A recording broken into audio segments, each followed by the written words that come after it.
At 2014 NBA Finals between Antonia and Miami, everyone is curious about an Asian player who seems to be dominating the match. A Miami player tries his best to run towards the basket, but Youngjae doesn't let him get through. Due to Youngjae's intelligent play, he gets another free throw for his team. An Asian player rarely seen in the NBA, he was the second Korean NBA player to gain attention, but his physical limitations were clear. Youngjae runs with the ball going through the left side of the court and does a really fast clean step-back jump shot to throw the ball toward the basket, but two players from the Miami team just rush straight at him, which causes his ankle to get hurt. The ball then goes to one of Youngjae's teammates, who manages to successfully throw the ball into the basket. Youngjae always dreams about being a starting player on the team, so he puts his entire body and all his effort into playing the game, and they finally end up winning the match against the other team. He feels like the happiest person in the whole world, and that is exactly why he wants to get back onto the basketball court as fast as he possibly can. 3 months go by after he recovers from the injury he got, but his ankle causes him pain again, so he tries wrapping up a little bit more to support it. One day, he is getting himself ready in his bedroom to practice and train for the game that is coming up soon, but then a woman walks into his room and tells him the news that he is not included on the player roster for the upcoming Washington Wizards game. Hearing that, Youngjae feels really sad, but the woman feels sorry for him because she thinks that the way he plays the game has gotten much worse ever since he got that injury on his ankle. Following that, Youngjae's entire playing career comes to an end right after winning the championship, and he becomes a player who does not have that competitive fighting spirit anymore. That night, Youngjae drinks way too much juice to the point where he cannot even walk straight or properly, and he keeps thinking about how unfair it is that this is the final result he gets for working so hard and living his life with so much effort. He then begins crying with tears running down his face while he is crossing the street, but suddenly, a big truck comes out of nowhere and crashes into him really hard and violently. While lying down on the ground, with his whole body completely covered in his own blood, he really does not want his life to end and die in this terrible way. Following that, Youngjae opens his eyes and wakes up in bed and wonders if the place he is in right now is a hospital room. He then looks all around the room and spots a calendar hanging on the wall that shows that the current date today is actually July 2009. He quickly figures out that this is the year when he starts going to college, and then after that, he walks over to the window and looks outside at the neighborhood where he lived his whole life until he finished high school. He also gets an acceptance letter from the university he always wanted to go to, and he also sees that he not only has his old room back, but his body is in perfect physical shape again too. Then he looks over at the wall and sees that it is still at the same height as he used to sleep when he was 18 years old, and he remembers how he tried really hard to grow taller than 190 centimeters, but in the end, he never gets to 190 centimeters, and people call him names like he has arms like a T-Rex dinosaur. Somehow, he manages to grow 3 more centimeters and barely avoids getting kicked off the team, but he can never beat the really strong physical abilities that the black and white players have, and this is another chance for him to try everything again. At the San Diego Public University, Youngjae is playing basketball with other players, and he completely surprises them with his insane moves. Another player asks Youngjae to pass the ball to him, but Youngjae thinks that the guy couldn't even receive a bounce pass in the pros. After that, Youngjae runs straight towards the basket and throws the ball, but he thinks that it's perfect for Tucker with his high jumping ability. Tucker then quickly jumps and throws the ball in the basket. Seeing that, San Diego's coach thinks that it was an amazing dunk, and he also recognizes Youngjae, wondering that he is 18 years old, graduated from Texas high school. He believes that his dribbling and finishing are good, but his shooting and physicality seem lacking. Following that, the coach brings everyone together and tells all the players that they are going to have a simple test to see what they can do. The coach from San Diego tells every single player that they should not let themselves get fooled by how well they did in their high school basketball records. However, because the NCAA is a place where only a very small handful of those players who were doing really well and flying high in high school actually get the chance to go and play.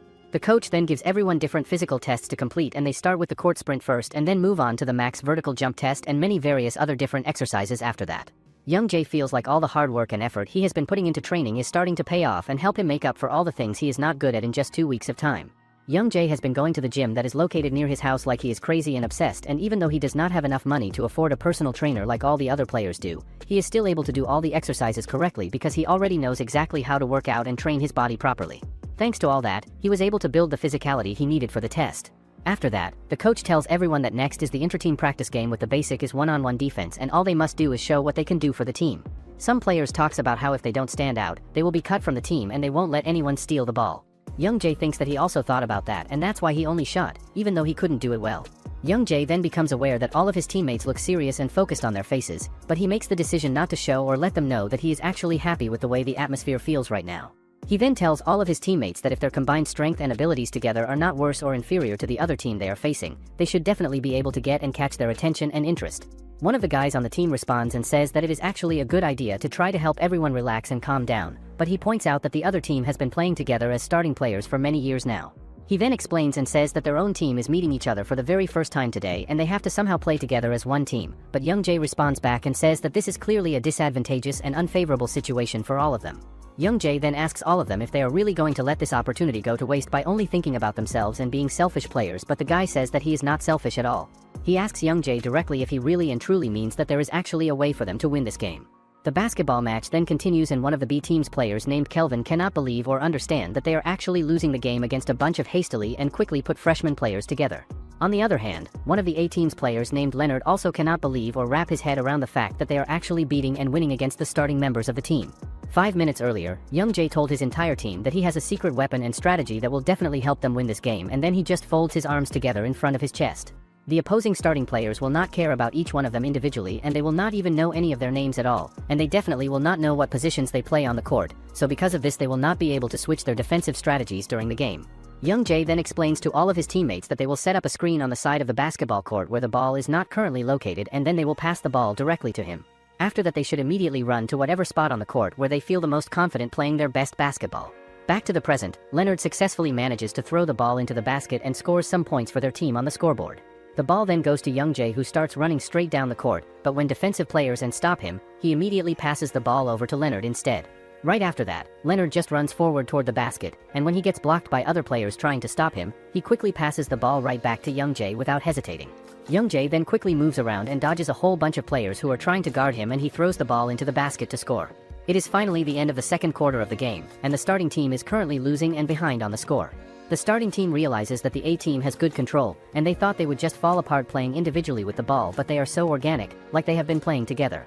The third quarter starts with Young Jae running straight towards the basket after dodging some players of the B team. He then quickly passed the ball to Leonard at very last moment, who then managed to score. Seeing that, the coach thinks that this game is starting to take unexpected turns just now. The teamwork was impressive, and it's like they are playing as if they know everything about the team's dynamics and abilities. Right after that, the basketball match continues with Team A shooting and scoring goals one after another over and over again, and the coach starts to realize and understand that Young Jae is definitely not playing at the level of just an ordinary or average college student player. On top of that, he also realizes that Young Jae is consistently creating chances and opportunities for his team while staying stable and calm under pressure, and if this is not happening just by chance or luck, then he must be something really special and different. Team B then decides to get serious and focused about the game, and they finally manage to show off some really insane and impressive teamwork by passing the ball back and forth to each other smoothly. But just as Leonard starts running forward with the ball in his hands, one of the other team's players blocks him really hard and aggressively. Because of this rough play, the manager makes the decision to eject and remove the opponent player from the game for playing way too aggressively and violently on the court. The ball then goes over to Young Jae, who gets into his shooting position on the court, but he does not shoot the ball for quite a while, so everyone on his team and watching just starts shouting at him loudly to shoot the ball already. Young Jae finally makes the decision to shoot a three-pointer shot from far away that he was never able to successfully do before in the past. After that, everyone feels shocked when they see how Young Jae manages to take a shot from such a long distance. A player from Team B then tells Davis to finally show his real skills, and soon after that, Davis scores a point for his team. The match keeps going, and Young Jae gets the ball again and faces an opponent who remembers someone once saying that an Asian kid cannot shoot three-pointers. At the same time, Young Jae notices that the opposing team is using a sagging defense, which means they are leaving the three-point area open because they believe he is not a good shooter. Seeing this chance, Young Jae takes another three-point shot, but when the ball hits the rim, an opponent grabs it and quickly throws it toward the basket, only for the ball to bounce out. The rebound goes to Thomas, who immediately passes it back to Young Jae, and Young Jae tries to take yet another three-point shot. Watching this, the coach starts thinking that Young Jae has changed, because it now looks like he is forcing his shots instead of shooting with confidence. Surprisingly, the ball goes inside the basket, which makes the other team wonder why he is shooting three-pointers when they were clearly got told that he doesn't. Davis thinks that he made 3 consecutive three-pointers, and he don't know about that, but one thing is sure, they are getting completely played by Young Jae. On the other hand, one of Young Jae's teammates tells him directly that the game is going so much better and smoother when they pass the ball around to each other and really focus on playing their correct positions on the court. The other guy on the team then says with excitement that they might actually win this entire game within the next minute of play against the starting players of the team. However, Young Jae responds back and says that the other team is not going to let their guard down or relax anymore from this point forward, so their team has to put an end to this game right here and now. Right after that, the basketball match continues playing on, and one of the B team's players starts thinking to himself that everyone on the court except for Young Jae has moved and swarmed together to one side of the court, which means that this must be the isolation technique being used. Young Jae then starts moving around on the court with the ball in his control, and he does a really tricky and clever maneuver in which a player suddenly stops dribbling the ball and zigzags their feet back and forth quickly. Young Jae then successfully manages to score another point for his team on the scoreboard, and eventually, after all that effort, Young Jae's entire team wins the match against their opponents. The coach realizes that by having all the starting players focus their attention on defending Young Jae himself on the court, Young Jae was able to pull the attention of the entire defense toward him and create good chances for his teammates to score points. He himself also showed really great leadership skills by leading the hastily and quickly assembled team all the way to victory against the starters. That night, Young Jae does some basketball practice all by himself alone on the court, and he starts wondering to himself that in his previous life before everything changed, his career three-point shooting percentage was only about 29% of the time, and even at his very best performance, it was only around 33%. Young Jae also notices that his body is even taller than it was before in his past life. So now he actually has the ability to do dunks and slam the ball into the basket. He then tries to practice doing a dunk shot by jumping up high and slamming the ball down, and he even succeeds at doing it on his first try, which makes him feel amazing about himself. After that, the instructor shows up at the court and tells Young Jae directly that it was the coolest and most impressive dunk he has ever seen from an Asian player in all his years. He also tells Young Jae some important news that the coach is currently looking for him, which really surprises Young Jae. A little later, Young Jae walks into the coach's office, and he is thinking to himself that he never once had a one-on-one private meeting with the coach throughout all of his college years in his previous life before everything changed. At that moment, the manager from before is sitting right in front of him, and she tells him that his performance in the last game was really impressive, but Young Jae says that it was just because he happened to be in really good physical condition that day. She then says to him that she knows exactly how much he has changed and improved as a player, but Young Jae starts wondering in his mind what she could possibly mean by saying that to him. The coach then arrives, and he tells Young Jae directly that he wants him to play the shooting guard position on the team. However, Young Jae gets completely stunned, and he wonders to himself if this is something that never actually happened in his previous life at all. The coach further explains that he knows that he played point guard since middle school and they have D.J. Gay on their team. So, there are other players on the team who are better than him at other positions, but he saw his potential as a shooter in yesterday's game. The coach tells him that if he changes his position, then he will have more opportunities to play, and he thinks he can grow into an ace for the team. Young Jae then tells the coach that he is going to do this, and, on his way back home, he feels that it's like changing jobs from healer to DPS. Later that night, Young Jae, Leonard, and another guy study in their room when the guy is freaking out, saying it's enough for a basketball to be good at it, so why do he have to get good grades too? Young Jae then gets really angry and tells the other player to quit playing the game completely if he does not like it or want to put in the effort. On top of that, he also tells him very clearly that their school has a strict rule that does not allow any players with a grade point average below 2.0 to participate and play in games at all, and if he does not play basketball regularly, someone like him who only relies on his physical strength and abilities will be quickly forgotten by everyone around him. Young Jae then hands over and gives him a set of summarized notes that contain all the answers to help him study, and he says that it is not like he is giving these notes to him for his own sake or benefit, but instead he is doing this for the good of the entire team. The very next day after that conversation, Young Jae finally gets completely done with writing out his training routine, which is known and called the 666 routines, and it is a training method that was designed and created by the famous basketball player Kobe Bryant and his personal trainer Joe Carbone. The reason why it is called the 666 routine is because this training is done for a total of 6 hours every single day, 6 days out of the week, and it continues for 6 whole months during the basketball off-season when there are no games. Later during that same day, Young Jae arrives and gets to the baseball court where the San Diego women's basketball team is currently practicing and training for their upcoming match.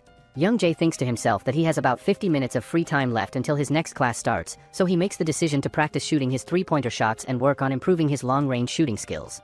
Young Jae then begins his practice that even surprises the girls, but once he takes a break, the girls approach him, asking if they should help him out. Afterwards, Young Jae plays with the girls, and they act as the guards, but Young Jae thinks that in an actual game, the guards will be stronger than this. He further realizes that he has been training wrong all along and tells the girl goodbye. Later, the team gathers in the court where the coach explains today's practice game. He tells them that this game is a preparation game for the March Madness in March, and they will determine the main lineup based on the content of this game. The practice match then begins to start on the basketball court, and the coach starts wondering to himself that the team has raised and improved the level of skill refinement to some extent by now, and now that they are finally at this level of play, they are starting to see and figure out what the lineup should look like. For the guard positions, there are DJ who was already the starter on the team and Young Jae who is completely new to the starting lineup and Jays who is a freshman player and Davis who is also a starter.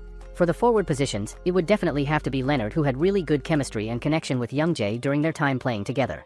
Then after that, there are some other players who are also part of the team, and this is exactly how the lineup for the upcoming March Madness tournament should go according to what the coach is thinking. However, the coach also realizes that with this current lineup it is actually impossible for them to win the championship title, and they would not even be able to advance very far into the tournament at all, so they definitely need something drastic to change things around. Right after this, the coach makes a really big change to the entire team as he mixes up and switches around the positions that all the different players are playing on the court, and DJ, who has always focused on playing a fixed and unchanging play style, suddenly starts to feel a sense of excitement running through him for the first time. During the practice match that is happening, DJ performs really well, and it even surprises the coach's assistant who is watching everything, and he tells the coach directly that DJ is getting back into his old form and playing like he used to. On the other hand, DJ is thinking to himself that they need to structure and organize the game in a way that they can score points more consistently and reliably throughout the match. The other team's players try their absolute best to block and stop DJ from scoring, but he does not give up or quit trying either no matter what. Teaming up and playing together with the rookie players reminds DJ of all the fun and enjoyment he had playing basketball when he was younger, and it brings back the joy and happiness of being able to play basketball anywhere he wanted without any pressure. DJ then runs straight through a whole bunch of players who are trying to stop and guard him, and everyone who is watching and playing on the court felt that there is definitely some kind of change and transformation happening in DJ right now at this moment. DJ then successfully manages to throw the ball into the basket and score points for his team, but one of the other team's players starts wondering to himself if it is really that fun and enjoyable playing with the rookie players that DJ is jumping around like he is crazy and full of energy. Young-jae also realizes and understands why the coach sent him here to play in this practice match. And this is exactly where he is supposed to figure out how the flow and rhythm of the game works during real gameplay. Finally, the main matchup of the entire game is about to begin with Leonard and Young-jae going directly against each other on the basketball court. Young-jae has always been a bench warmer player who sits on the sidelines even during his time in college, but Leonard has stood out and been really noticeable since his sophomore year of college, playing as a starter on the team the whole time. Young-jae then runs past Leonard trying to get ahead and move forward on the court, but Leonard manages to get the ball out of Young-jae's hands and takes it away from him successfully, and the manager who is watching the play considers it a no-foul situation and does not call anything or blow the whistle. Young-jae thinks to himself in his mind that he will not be able to break through Leonard's strong defense with dribbling moves that rely solely on his speed alone and nothing else, so he has to do something different and creative and find another way to get past him. DJ then passes the ball back to Young-jae so he can try attacking again with a new approach, but Leonard is still standing right in front of him in a defensive position, trying his absolute best to block and stop him from getting to the basket. Young-jae thinks that the nickname that was given to Leonard is called the hands because of his hands that are twice the size of an average person's hands, and those huge hands of his put immense pressure and stress on the offensive player who is trying to score. Young-jae then tries shaking up Leonard's defensive stance by giving him a shimmy move first to fake him out, and then he changes the pivot foot he is using and immediately does a crossover dribble move right after that. After that, Young-jae tries to shoot the ball in the basket, but Leonard manages to block. Young-jae then wonders how he is going to break through because of Leonard's overwhelming physicality and no-frills movement. There is no room to squeeze in. DJ then approaches Young-jae and tells him that a head-on breakthrough is not a good idea, so he should use his strengths instead. DJ then tells his opinion that the only thing he can beat Leonard in is speed. DJ explains that a head-on breakthrough is not always the way to go, whether it's offense or defense. DJ also tells Young-jae that they are on the same team now, but if he is not satisfied with being on the second team, then he should come up to their class. After that, the match begins with Leonard having the ball, and he quickly pushes Young-jae badly and throws the ball in the basket. Leonard then helps out Young-jae and says that he shouldn't feel bad because they are in the same team. Seeing that, the coach's assistant says out loud that Leonard is already showing his power and dominance on the court, but Young-jae is even more unstable and shaky on defense, and it could be the limit of Asian players in general. However, the coach responds back and says that if someone cannot overcome the size and technique difference between them and their opponent, then no matter how hard they try and work, it is completely useless and pointless. Leonard then throws the ball into the basket and scores, despite Thomas trying his absolute best to stop it from going in. The manager quickly announces that the basket counts and the points are good, so the assistant turns to the coach and asks him if Young-jae will be cut and removed from the roster this time around. On the other hand, Young-jae's older self from his previous life tells him that he is not going to defeat Leonard like this and waste his second chance at success, so he has to humble himself, and only then will he find his own answer to the problem. Afterward, Young-jae gets the ball in his hands, and he runs straight towards the basket at full speed, leaving Leonard behind him in the process. Leonard thinks to himself that Young-jae's speed is incredible and amazing right now, but he is being too straightforward and predictable with his movements. He then tries to steal the ball away from Young-jae, but Young-jae uses the hesitation technique that makes him stop momentarily to dodge and avoid the opponent trying to steal. Young-jae then runs towards the basket with determination, trying to show everyone watching why he is really called by the nickname Y13 on the court. He then jumps up high into the air and tries to score points, but one of the opponent team's players blocks his shot attempt, but DJ realizes and understands that Young-jae has finally understood how the game works and flows naturally. The opponent team then makes the decision to let Leonard handle the offense and take control of scoring, but they are shocked and surprised to see that Young-jae is showing impressive defense by blocking Leonard completely. The opponent team's player then passes the ball over to Leonard, who tries to catch it in his hands, but Young-jae intercepts and steals the pass before it reaches him. He then steals the ball completely and runs past everyone before scoring another goal for the team.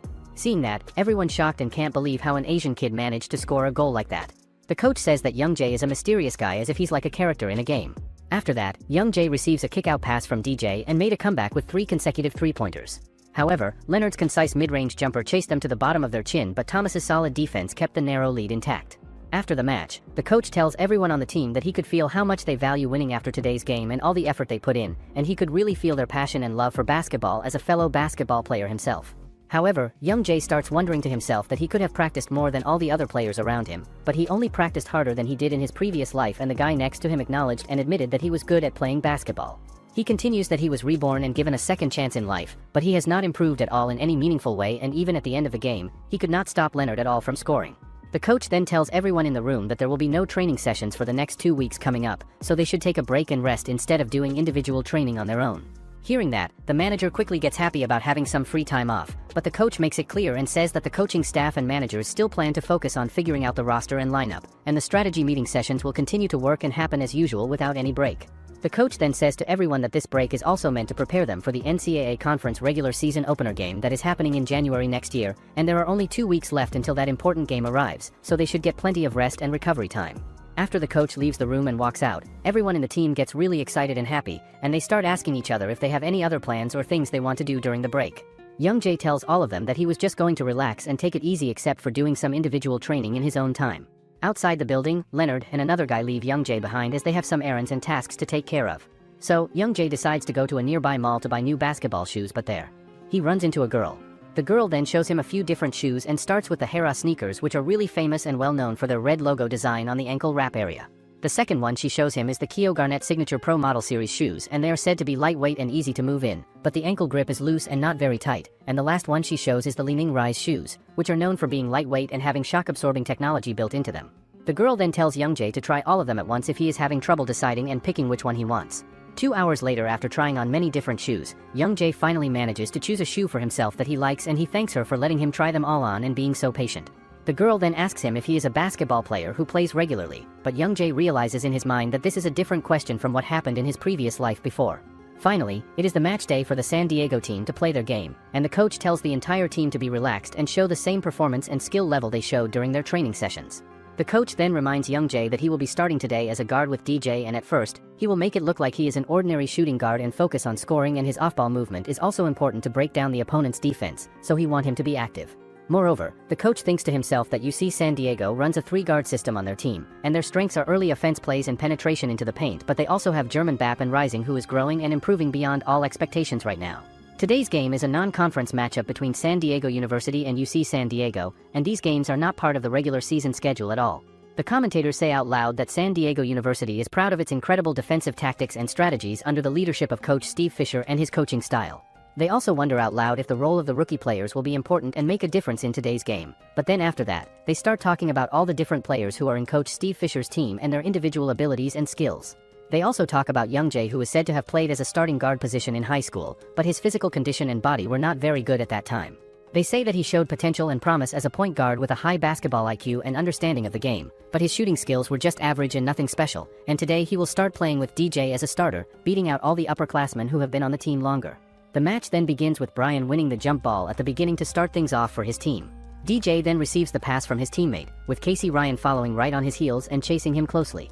DJ wonders to himself that against this man-to-man defense strategy, the other team is implementing those practiced defensive tactics seamlessly and without any mistakes.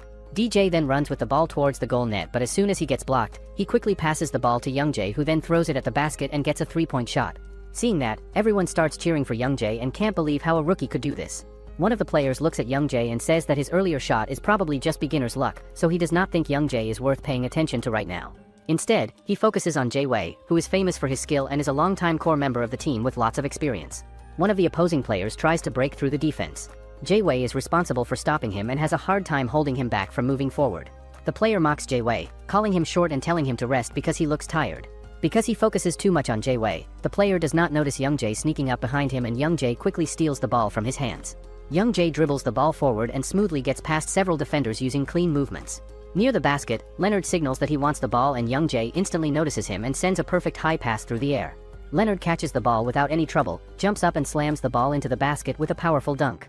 After seeing this, all the opposing players feel shocked and start to look nervous, and the player who used to look down on Young-jae now begins to question his own thoughts, wondering why Young-jae is not more well known among the rookies, even though his skills are clearly impressive and his pass to Leonard is extremely accurate. Young-jae and Leonard then look at each other and exchange a thumb up, showing that they are satisfied and confident about their teamwork. As the game continues, Young-jae calms himself and gets ready for the next play, and from this moment on, he decides that he will put more of his focus into playing strong defense. The opposing players feel heavy pressure from Young-jae's defense. Even though Young-jae is smaller, his great stamina and speed make it very hard for them to get past him. Coach Steve feels very impressed watching. He does not expect Young-jae to defend the team so well while closely guarding the attackers. Young-jae quietly thinks that a basketball player who can only attack is useless. To him, basketball is not only about scoring points. The ability to guard opponents and defend is a powerful combination. After his regression, Young Jae realizes this and trains his defense very hard. Now the results of that training clearly show on the court. The opponents keep attacking but Young Jae keeps blocking them. One player dribbles left and right but cannot find any opening, which makes him frustrated. As the first quarter is about to end, he is forced to shoot, hoping the ball will go in. Once again, Young Jae blocks the attempt but Young Jae slaps the ball away, and Jae catches it in front of him. Jae then dribbles quickly down the court and scores.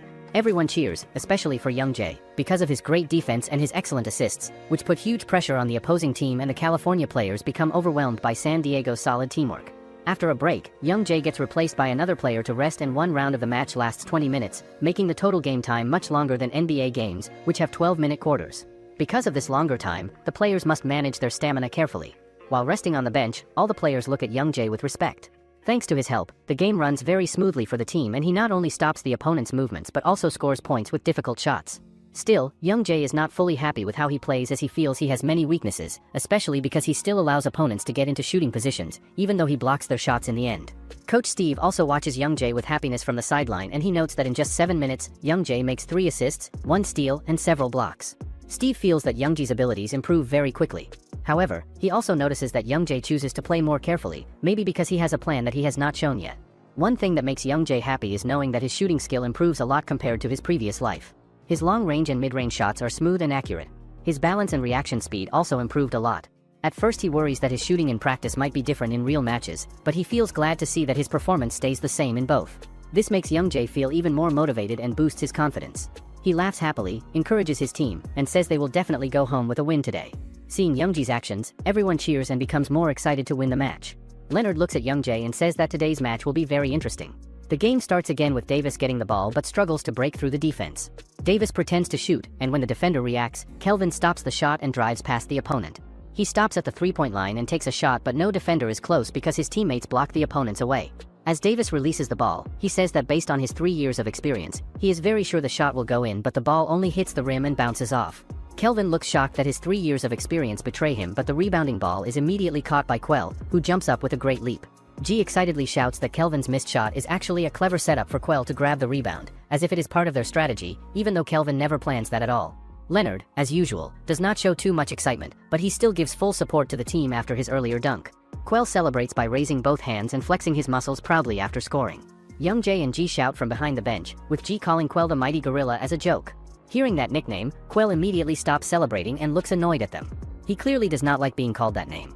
Coach Steve quietly watches Young Jae, who is celebrating joyfully with his teammates. In Steve's eyes, Young Jae has the potential to become the team's captain someday. He understands each player's abilities well and strengthens the team's coordination on the court. Steve strongly wants to make him the leader, even though Young Jae is still new to the team and Steve feels that Young Jae would probably refuse such an offer if he asks. Through this match, Steve sees Young Jae's leadership qualities clearly. Young Jae organizes the team well, but he relies too much on teamwork instead of sharpening his own offense and defense skills. Steve believes Young Jae can greatly improve his shooting technique, defensive reflexes, and overall performance if he focuses more on himself.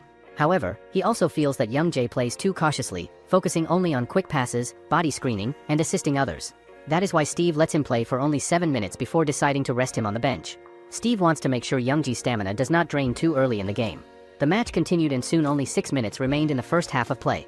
Young Jae's team returns to the court as the clock shows 6 minutes left before halftime. The crowd begins to cheer loudly, eagerly waiting to see what surprise Young Jae will show this time. Coach Steve tells Young Jae to play as a front attacker to catch the opponents off guard with a new position. Young Jae feels extremely excited and ready to use all his abilities on offense.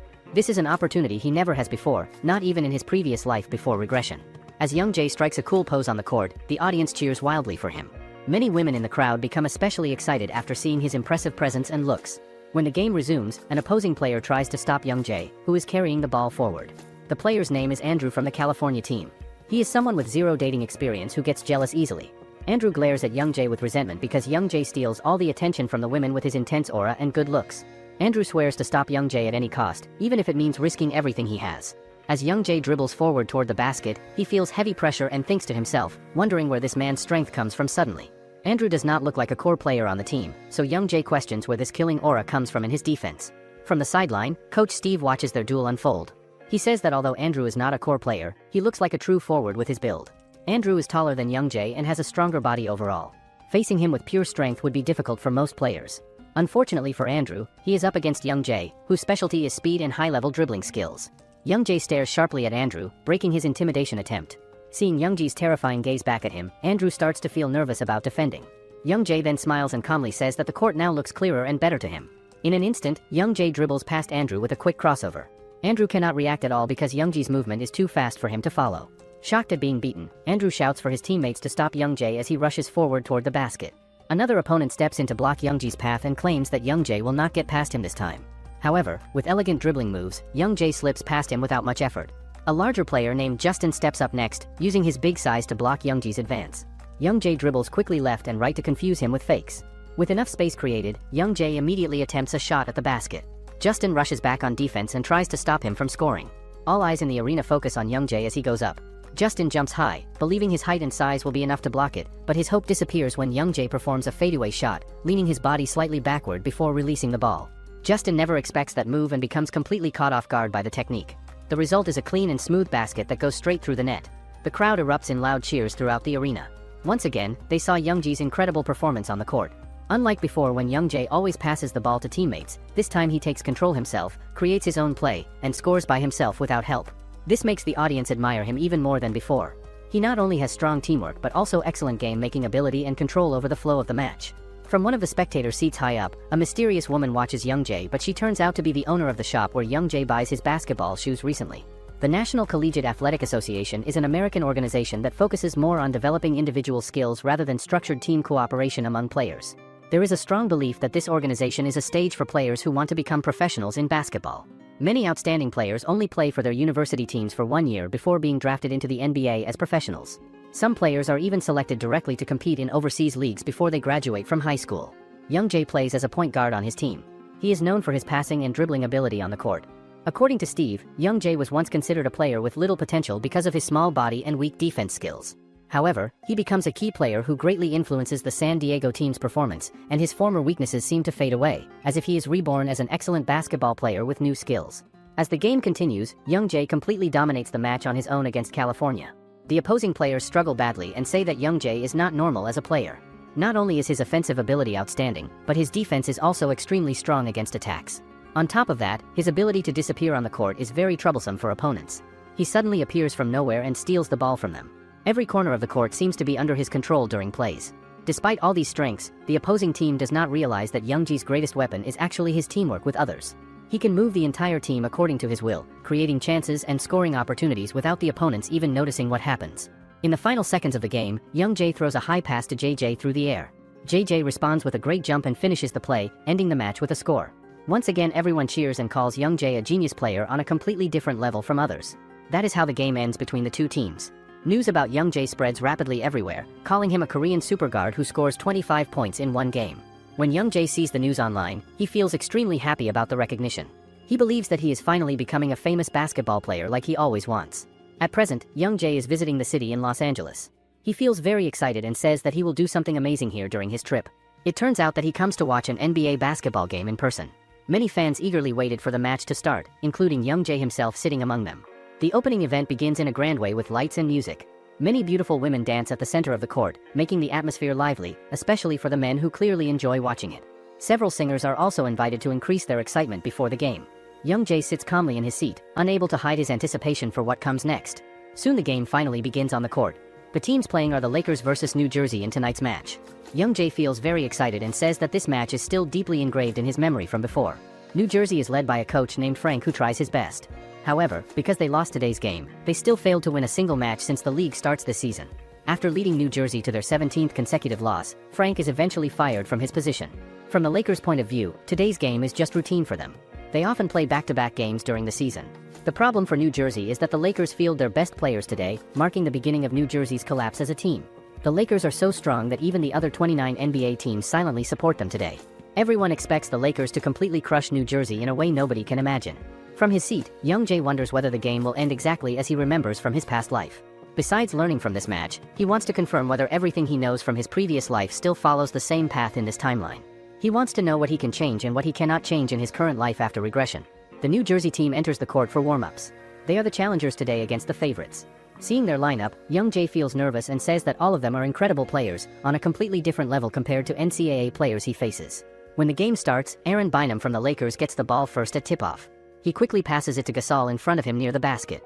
Gasol secures the ball smoothly and immediately dribbles past the defender with speed and skill.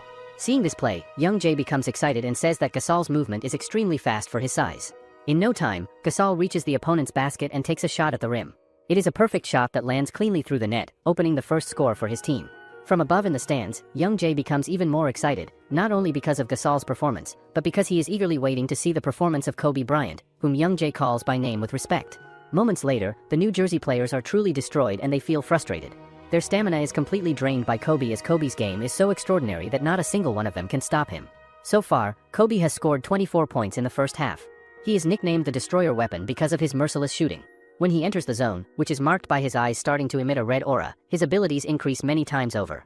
No one can stop him when he is in the zone. His speed is truly incredible. He makes a spectacular jump and successfully puts the ball in.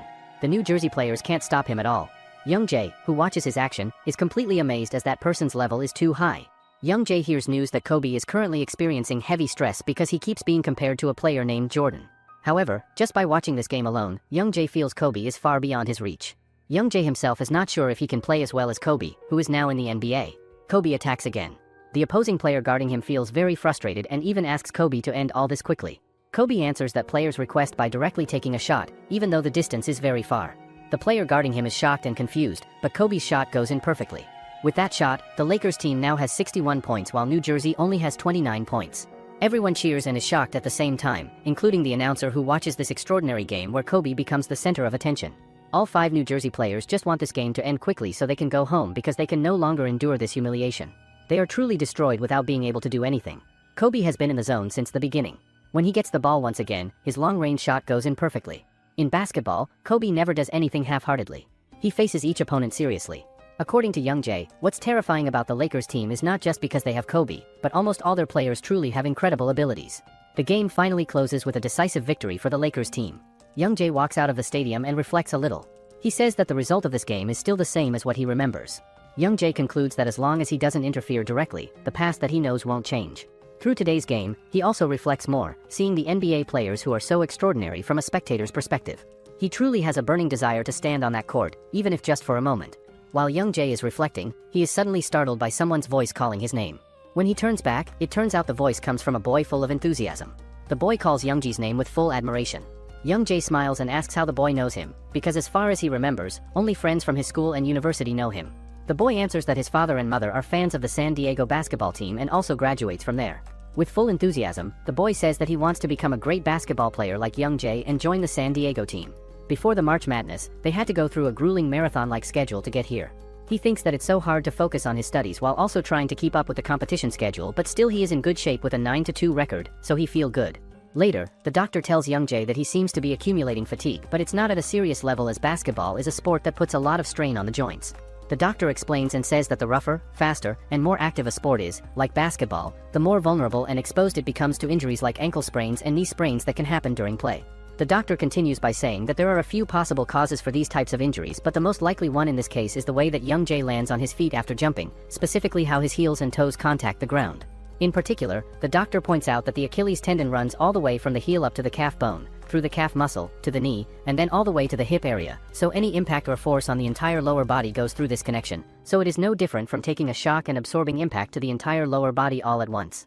The doctor then tells Young Jae that according to the data and information that Young Jae sent to him earlier, there was not a single instance or moment of a severe impact or a wrong landing that would have caused a significant impact on his entire lower body during his games. Young Jae thinks that with the doctor's explanation, Young Jae was able to clearly understand his problem and he tended to wobble on landings or stay on his toes just before shooting. Just then, Leonard then arrives at Young Jae's room and gives him a gift that he received of fan gifts. Young Jae then reads a letter from David who says that he is going to watch his Aztecs game today and he actually wanted to give it to him in person. David also tells Young Jae to make it to the NBA and surprise his busy cousin. The next day, it's San Diego's and Pomona Pitzer as it's a non-conference game between the San Diego State Aztecs and the Pomona Pitzer. After that, the player from both teams enters the court including Billy White. Seeing that, coach of San Diego thinks that Billy used to be a player who showed decent scoring ability but not much talent in rebounding or defensive help. DJ then enters the court and walks out onto the floor, and the commentators start saying that this season, DJ has once again won the hearts of all the fans with his significantly reduced turnovers and his stable ball handling and distribution skills, but then DJ responds to the fans by doing his signature bizarre dance moves that everyone recognizes. Now it is Youngji's turn to enter the stadium and make his appearance, and once he steps out onto the court, the crowd starts cheering loudly for him, and everyone in the arena thinks that Youngjae is the perfect man wherever he goes and whatever he does. Youngjae thinks to himself that there is something special about the pure passion and energy of NCAA basketball that is different and separate from the NBA, and it makes his heart swell up with emotion from deep within his chest. Youngjae then turns to DJ and tells him that he wants to go all the way to the championship with these people and this team, whether he ends up becoming a hero in the story or a villain in the eyes of others. At the same time, a father and his child are walking together towards the stadium to watch the game, but the father gets shocked when he sees that there are more than 5,000 people already present in the stands. The commentator starts thinking out loud that compared to last year's attendance numbers, this game has more than 1,000 additional people showing up, and it is not an exaggeration at all to say that the Aztecs' momentum and popularity is truly powerful right now. The match then begins with the ball starting in Pomona Pitzer's hands, and the players on their team keep passing the ball back and forth to each other looking for an opening. Watching this, Youngjae then notices something important and realizes that the side steps did not move properly due to the shot release timing, so the player had to keep the movement short and quick. The Pomona player then tries to do a fake breakthrough move to confuse the defenders, and then he shoots the ball towards the basket, but the ball bounces off the rim and rebounds back, so another player from the same team just grabs and steals the ball to keep possession. The guy from Pomona then tries to push through the defense with his physical strength, and then he shoots the ball again towards the basket, but it rebounds off the rim once more without going in. Even though San Diego Aztec is traditionally a strong defense team, but this year, with the outstanding rookie Youngjae joining, San Diego Aztecs has transformed. The ball then gets to Youngjae, who then tries to dodge the other team's player, and it is said that San Diego's dense offense has become smoother ever since Youngjae arrived. The fact that after Youngjae enrolled, the academic performance of the current students has greatly improved compared to last year. After that, Youngjae quickly passed the ball to DJ, and turns out DJ was considered unstable, with an average of almost 3 turnovers per game, but this season, DJ's stats show only 1.4 turnovers. On the other hand, a commentator asks another if it's hard to attribute that solely to Youngji's influence, but the other guy says that what's even more impressive is what comes next. The guy adds that bench players Davis, Tyren, and starters like Billy White, Brian Cowell, and Thomas, these players are currently juniors and seniors. He says that their field goal success rate has increased from as little as 3% to as much as 7% compared to last season. However, if they look closely at the field goal success rates, whenever they are above average, Youngjae is always on the court. The ball then gets passed to Youngjae, and the commentator starts thinking that with Youngji's diverse skill set and incredible speed, he does not think there is a single player in this conference who can stop Youngjae alone in a one-on-one situation. Youngjae then quickly runs past some players from the opposing team and throws the ball up towards the basket, but the ball bounces off the rim and gets rebounded by another player from the opposite team. The opposing player then decides to pass the ball quickly to his teammate to start their offensive play, but Youngjae manages to read the pass and intercept the ball before it reaches its target. Watching that, the coach starts thinking to himself that in a one-on-one situation on the court, Youngjae never falls for the opponent's fake moves or tricks, and he always moves with precision, as if he already knows what the next move will be before it happens. After that, Youngjae manages to score another goal for his team by making a quick drive to the basket, and this score surprises everyone in the arena, and they all start cheering loudly for him. On the other hand, another guy sitting in the stands is shocked and starts wondering out loud what is happening with Youngjae right now, because he is destroying the opponent team single-handedly all by himself. The ball then gets passed to the opponent team's player, who is also shocked by what he is witnessing on the court, but then he tries to break through the defense, and with the help of a screen from his teammate, another opponent player manages to steal the ball and runs away quickly, thinking to himself that there could be many reasons why they are losing so badly, but the biggest one is definitely Youngjae. The guy then decides to pass the ball quickly to his teammate to try to advance their offense, but Youngjae suddenly appears right in front of him out of nowhere and steals the ball away before the pass can be completed. After stealing the ball successfully, Youngjae jumps high into the air to throw the ball into the basket, but just as he is about to throw it and release his shot, he quickly passes the ball back to DJ instead of shooting it himself. He then quickly throws the ball to Leonard, who does a one-handed dunk. Youngji's one-on-one isolation by the opposing team is so good that no matter what moves the opposing team player does, like step-back jumper after the backstep and others, Youngjae never allows a single clean shot. At this point, Youngjae is a complete nightmare to the Pomona team, and they have absolutely no idea what to do to stop him from scoring. The commentator says out loud that San Diego's offense is really fierce and aggressive right now, and Youngji's synergy and teamwork with DJ is absolutely incredible to watch. Youngjae then moves around the court again while DJ sets up a screen for him, so Youngjae can easily break through and get to the three-point line without much resistance. The other team's players named Reese and Justin both try to mark him and guard him closely, but it already looks quite tough and difficult for them to keep up with his movements, but they do not give up at all and give their all to try to lock down and prevent Youngji's three-pointer shot. Youngjae does not hesitate for even a second and breaks through both players using his incredible footwork and dribbling skills to get past them. The other team's coach then turns to the referee and asks him if that move was traveling and should be called a violation, but the referee responds clearly by saying that it was not traveling at all. Young Jae then passes the ball back to DJ, who then shoots a clean three-pointer shot. There are about 10 minutes left and Young Jae has already 23 points, and then the crowd starts calling him the MVP of the match. Now, with a 40-point victory, San Diego Public University's Aztecs continue their winning streak. A reporter from CBS Sports decided to interview Young Jae, and he tells him that his performance today was outstanding, as usual, but his playing time is less compared to other aces.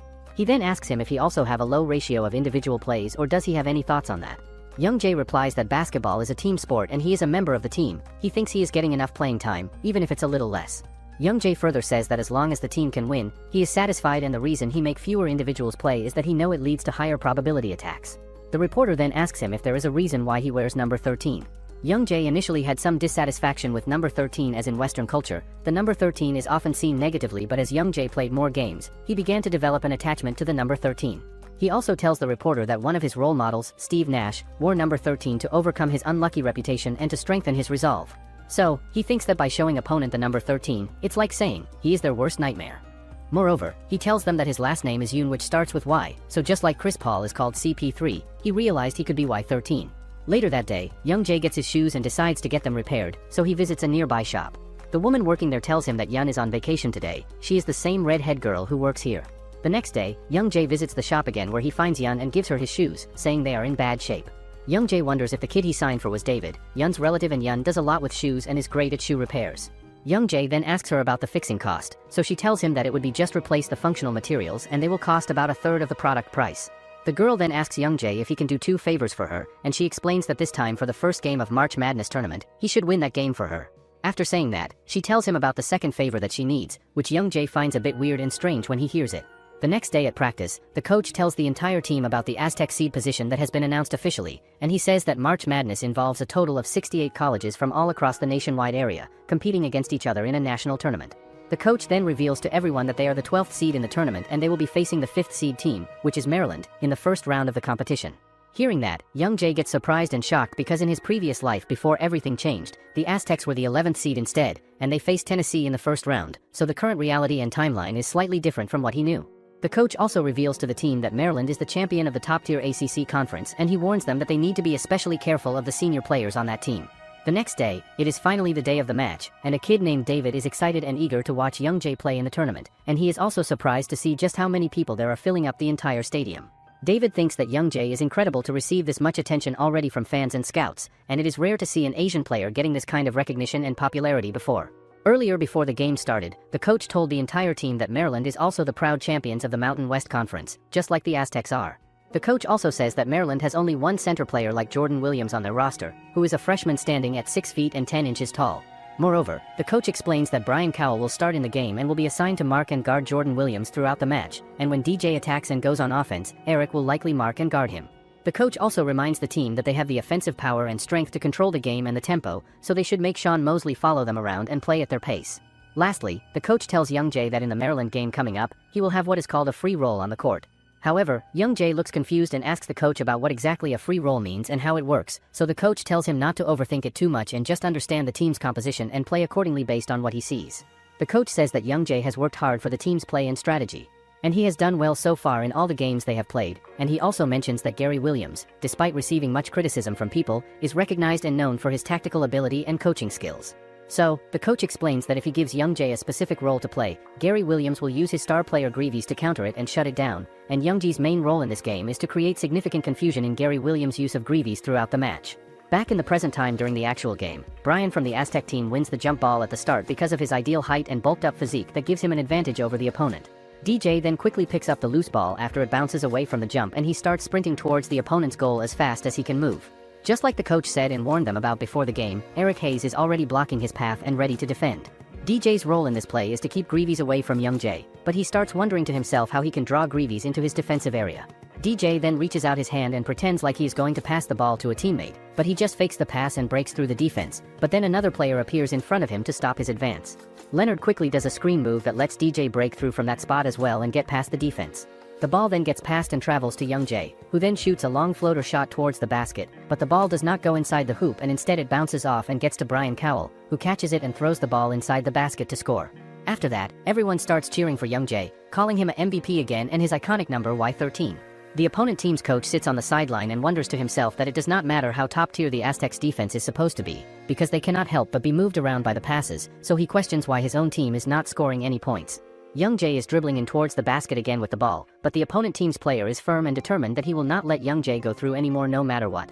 Young Jae then quickly shoots a three-pointer shot from beyond the arc that goes straight inside the basket and scores. Seeing that amazing shot, everyone in the crowd starts cheering loudly for Young Jae by calling out his nickname, which is Y13. Greaves has only taken 2 shots so far in this game and none of them went in and scored, but Maryland still boasts the best offense in the conference as the strongest team. After that play, Williams scores a 2-pointer shot for Maryland, and the game is getting close again with the score now sitting at 11 points to 8 points. It turns out that Young Jae has recorded 5 points and 1 assist so far in his stats, while Greaves has 2 assists but no points at all yet. Maryland's coach then calls a 20-second timeout due to the unexpected game progress and the way things are going, and the coach wants to discuss another strategy and game plan with his team. The kid sitting in the audience thinks to himself that Young Jae is really terrifying and impressive as a player, but then he suddenly notices something weird on the court during the game. Whenever Young Jae breaks through the defense or shoots the ball towards the basket, there is a foul called against Team Maryland by the referees. Everyone in the stadium has noticed that Maryland's defense has become very rough since the timeout was called by their coach. Young Jae then turns to DJ and another teammate on the court, and he tells them that there is no easier way to score points than free throws. He explains to them that free throws have the highest percentage of success compared to other shots, and they are also the least risky option for preventing a counterattack from the opponent team. Young Jae then gets the ball passed to him, and all the girls in the crowd start cheering loudly for him and showing their support. Seeing all that attention going to Young Jae, Greaves gets mad and he decides that he wants to go on a one-on-one isolation play against Young Jae to prove himself. Greaves then commits a hard foul on Young Jae that causes him to lose his balance and fall down hard on the ground. Afterward, everyone in the stadium gets shocked and they start cheering for Young Jae and his performance, but Young Jae thinks that making risky plays like that is necessary to keep the momentum going in their favor. Young Jae knows that this is not a comfortable Conference League game at all, and their opponent Maryland is several levels above them in terms of skill and experience. Now at this moment, Greaves is being substituted for the game, even though there are still about 10 minutes left in the first half, and he already has 2 fouls on his record. If Greaves commits 3 more fouls during the rest of the game, he will be disqualified from playing, so it looks like Coach Gary decided to substitute him out early to protect him. Now that Greaves is out, Maryland switches to a simpler attack strategy on the court and they start to persistently dig into the paint area near the basket, but their guards drastically reduce their ball handling and dribbling, and they focus on making solid passes to Jordan Williams instead. The score then gradually increases as the clock counts down, with 30 seconds left in the first half, and the score is sitting at 32 points to 29 points. Young Jae thinks to himself that even though they are leading the game with their teamwork and coordination, and if they look at it individually player by player, their individual abilities fall short compared to Maryland's players. As they move into the second half of the game, this gap will only widen and become more obvious. Young Jae then hopes to himself that even if they have to make risky plays to stay ahead, this next shot of his must go inside the basket and score. However, 2 players from the opposite team then completely block Young Jae's path and surround him from both sides, but Young Jae does not give up or back down, and he breaks through between the 2 defenders with incredible speed and flexibility. After getting past them, Young Jae jumps high towards the basket and throws the ball inside the hoop before anyone can stop him. The first half then ends with the final score being 35 points to 29 points, as San Diego State leads Maryland in the round of 64 in the tournament. The commentator thinks that Young Jae drove straight through by pushing his shoulder past the double team of Eric and Greaves, and then he made an incredible dunk over Landon and dodged Jordan Williams in midair. During the break, the coach tells Young Jae that he should rest at the beginning of the second half to recover his energy. The coach wonders to himself that the first half was so intense that they could not take Young Jae out for the entire 20 minutes of play, so Young Jae needs to rest at least during the beginning of the second half. After that, the team decides to head back onto the court for the second half of the game, but Davis approaches Young Jae before they go out. Davis had been harboring some resentment and negative feelings for losing his starting spot to Young Jae earlier in the season, but as a bench player coming off the bench, Davis achieved a season career high with much better 3-point shooting and field goal percentages compared to his previous 3 years of playing. Davis then asks Young Jae if he remembers what Young Jae said to him during their last game back in 2009, so Young Jae responds by saying that whether they succeed or fail in the end, he wanted to give it his all and leave everything on the court. Both of them then shake their hands with positive energy and says that they should go to the end together. The match then continues with Greaves doing a one-hand dunk again. Greaves' dribbling and precise shooting are too much for the freshman Aztecs players to handle. Everyone watching the game thinks that the Aztecs second team's movements are completely stiff and awkward, as they are collapsing under the difference in experience and skill compared to Maryland. The match continues with Greaves taking over the game again for Maryland, and the score is now 40 points to 38 points, getting much closer. Seeing that, Young Jae starts cheering loudly for Davis from the sideline, so that he can perform better and help the team. Davis then takes another long-distance 3-pointer shot from beyond the arc, and with that successful shot, the lead stretches back to 5 points in favor of the Aztecs. Coach Steve Fisher is putting everything he has into these last 13 minutes of the game with this lineup, and even though Coach Fisher usually distributes playtime evenly among all his players, today he is giving the starting players some extended minutes to keep them in the game longer. Just like in the first half, the opposing coach looks shocked by how the match is going. All of his players appear extremely tired, including Greaves, who glares at Young Jae with deep anger and resentment. Ji brings the ball forward and delivers a beautiful behind-the-back pass to Young Jae. Young Jae catches the ball, but two opposing players immediately block him, including Greaves. Unlike before, Young Jae does not force a breakthrough through them. Instead, he calmly passes the ball to Leonard. Leonard secures the ball and immediately attempts a shot at the basket. Even with a defender in front of him, he jumps backward to create space and releases the ball. The shot goes in perfectly through the net. Seeing this, the opposing players feel frustrated. They realize that defeating San Diego is far from easy. It is not only Young Jae who is outstanding on the court, other key players are also performing at a high level. The opposing coach begins to panic. His plan to easily defeat San Diego is clearly failing. He never expects that Young Jae, a new player, can hold back their strongest player Greaves, making the flow of the game impossible to predict. The opposing team passes the ball to Greaves, who is closely guarded by Young Jae. Greaves secures the ball and immediately dribbles forward at full speed. Young Jae does not hesitate and chases after him. As they approach the basket, Greaves jumps to score, and Young Jae jumps as well to block him. While in the air, Greaves shouts that this time he will win. Young Jae manages to get his hands on the ball. The two clash midair, pushing against each other. The opposing coach begins to sweat heavily as he watches the duel and mutters to himself, wondering if the stories about Young Jae are truly real. In the end, Young Jae overpowers Greaves and knocks the ball out of bounds. Greaves crashes to the floor and drops to his knees after the clash. He is filled with rage. He cannot accept being stopped like this, especially by an Asian player. The game enters its final moments. Young Jae takes another shot and successfully adds more points for his team. The loud cheers from the crowd only deepen Greaves' resentment. With only 1 minute left, the score shows 67-55, with San Diego still firmly in the lead. The crowd begins to celebrate, shouting that San Diego is the champion. However, Coach Steve remains cautious. Even with a 12-point lead, the game is not over yet.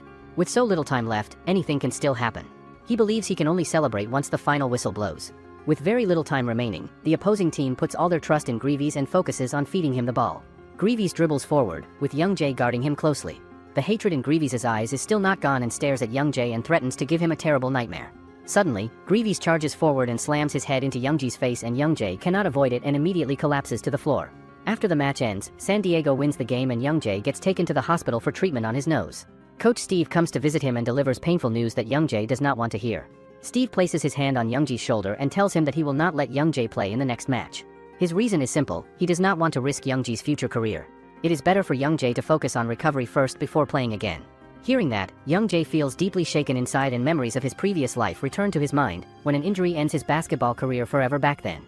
Weeks later, Young Jae's nose injury slowly improves and he visits Yun's shop to pick up his shoes. His yellow shoes are repaired beautifully and are now a cool black color instead. Yun replaces the material with something stronger to better support his ankles during games. Young Jae tries on the shoes and praises Yun's work, saying it is truly amazing and worthy of being sold professionally in stores. However, seeing how perfect the shoes are, Young Jae feels slightly worried about the cost. He assumes the price must be very expensive for this quality work. Fortunately, Yun is kind-hearted and does not charge much. Yun is trying to hint that she likes him romantically, but Young Jae never has a relationship before, so he does not understand her meaning at all. Young Jae agrees to give her his autograph and says that Yun feels like an older sister to him. Hearing this, Yun becomes slightly annoyed, wondering why she has to be seen as a big sister instead of a potential girlfriend. 1.5 months later, Young Jae's nose injury fully heals completely. He begins training in a different way than usual on the court. He practices on uneven ground, where the ball bounces unpredictably in different directions. This kind of training requires extreme fingertip control and forces his lower body to react quickly to changes.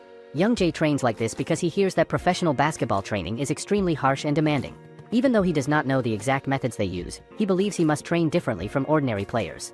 That is why he continues running back and forth on uneven ground, hoping for a change in his game performance.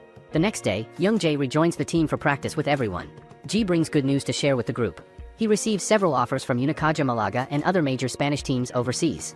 After discussing it with contacts in Spain, Ji decides to accept the best offer from Unicaja Malaga, a top-level league team there. An NBA agent is a professional who represents basketball players in business matters. They negotiate contracts, manage careers, and handle legal and financial matters, helping players get the best opportunities and financial security possible. Ji jokingly invites Young Jae to go with him to Spain and meet beautiful Spanish girls there. Young Jae does not care much about that, but Thomas becomes extremely excited and says he wants to go to Spain too to find his soulmate finally. Hearing Ji's next destination, the quiet Leonard speaks up about his own plans. He says he plans to stay 1 more year at the University of San Diego to improve his skills further. He does not feel confident enough to enter the NBA yet because his body size is still smaller than other forwards in the league. He needs to strengthen his body first before going pro. Leonard says he will spend 1 year turning his weaknesses into strengths and perfecting his shooting and dribbling skills. Young Jae looks at him, knowing Leonard will keep his promise, just like in his previous life. Back then Leonard works hard, improves greatly in his second year, and gets selected for a major tournament that secures his future career. Thomas also shares his plans with the group. He receives several offers, mostly from Asia, with the most attractive ones coming from China and Korea leagues. He complains a little, saying he never expects much from the NBA anyway. From the beginning he plans to quit basketball and work in the technology industry using his computer skills instead. Suddenly Thomas becomes energetic again and shares that he recently meets his ex-girlfriend Lucy again. He feels motivated to give his all to basketball once more to prove to Lucy that he has a bright future ahead. Hearing this story, Young Jae teases Thomas and asks if Lucy knows that he plans to flirt with Spanish women overseas. Laughing in a guilty way, Thomas begs Young Jae not to tell Lucy about that, saying they might both be killed if she finds out the truth. Quell also shares his plan for the future. He decides to stay on campus for another year and train together with Leonard. After that he plans to apply for the NBA draft. Quell believes that with harder effort, he can become even stronger as a player. Pointing at Young Jae, Leonard says that even if they cannot move forward together, he will always support Young Jae wherever he goes. Slightly embarrassed, Young Jae replies that he will do the same for all of them. He promises to support all of them, even if they one day become opponents on different teams. In his office, Coach Steve is deep in thought when his phone suddenly rings. The number is unfamiliar to him. He answers with slight irritation, but his expression quickly changes when the caller introduces himself as Bill Duffy, a famous agent who represents several NBA superstars. Bill Duffy is one of the highest-earning NBA agents in the business. Young Jae visits Yun at her shop and shares the good news with her. Yun feels shocked and overjoyed by what she hears. Young Jae tells her that his coach receives a call from Bill Duffy and gets asked to arrange a meeting soon. Now Young Jae stands inside Bill Duffy's office, feeling extremely nervous about this meeting. In his previous life, he dealt with NBA agents before, but this is the first time he meets someone standing near the top of the NBA world. Gathering his courage, Young Jae knocks on the door, and when Bill Duffy greets him, Young Jae becomes nervous again, struggling to control himself and stay calm. Bill Duffy does not like people who judge players only by skill and nothing else. He does not want a relationship that is purely business with no personal connection. Because he is a former basketball player himself, he tries to give both professional and personal support to every player he works with throughout their careers. Hearing Bill Duffy's heartfelt words, Young Jae smiles and thinks to himself about the difference. In his previous life, other agents often made verbal agreements over phone calls without meeting in person. Even when players succeed, they only receive a simple congratulations message. Bill Duffy is different from those agents. He wants to meet the player in person and give full support to help them grow as athletes and people. Young Jae feels that Duffy is a good person to work with for his career. He also understands that business is still business at the end of the day. He knows he must stay careful so that no one gets taken advantage of in the deal. Young Jae introduces his background and abilities to the agent and says that whether NBA teams see him as an attractive prospect or not is something he cannot guarantee right now. However, he assures Bill Duffy that after playing against the Mariner team, one of the national collegiate champions, he believes he is capable of surviving in the NBA league. Hearing this, Bill Duffy looks at Young Jae sharply and thinks to himself that this kid is truly interesting. Bill Duffy then hands over a detailed report he prepares after closely observing Young Jae's recent matches this season. Young Jae and Coach Steve both feel shocked by what they see. The report includes Young Jae's playing style, injury history, strengths, weaknesses, and even his mental condition on and off the court. This shows that Bill Duffy is serious and careful when choosing players to represent in the business. Bill Duffy explains that if Young Jae consistently stays between draft positions 30 and 40, teams in that range that need a shooting guard like him will likely invite him to team workouts soon.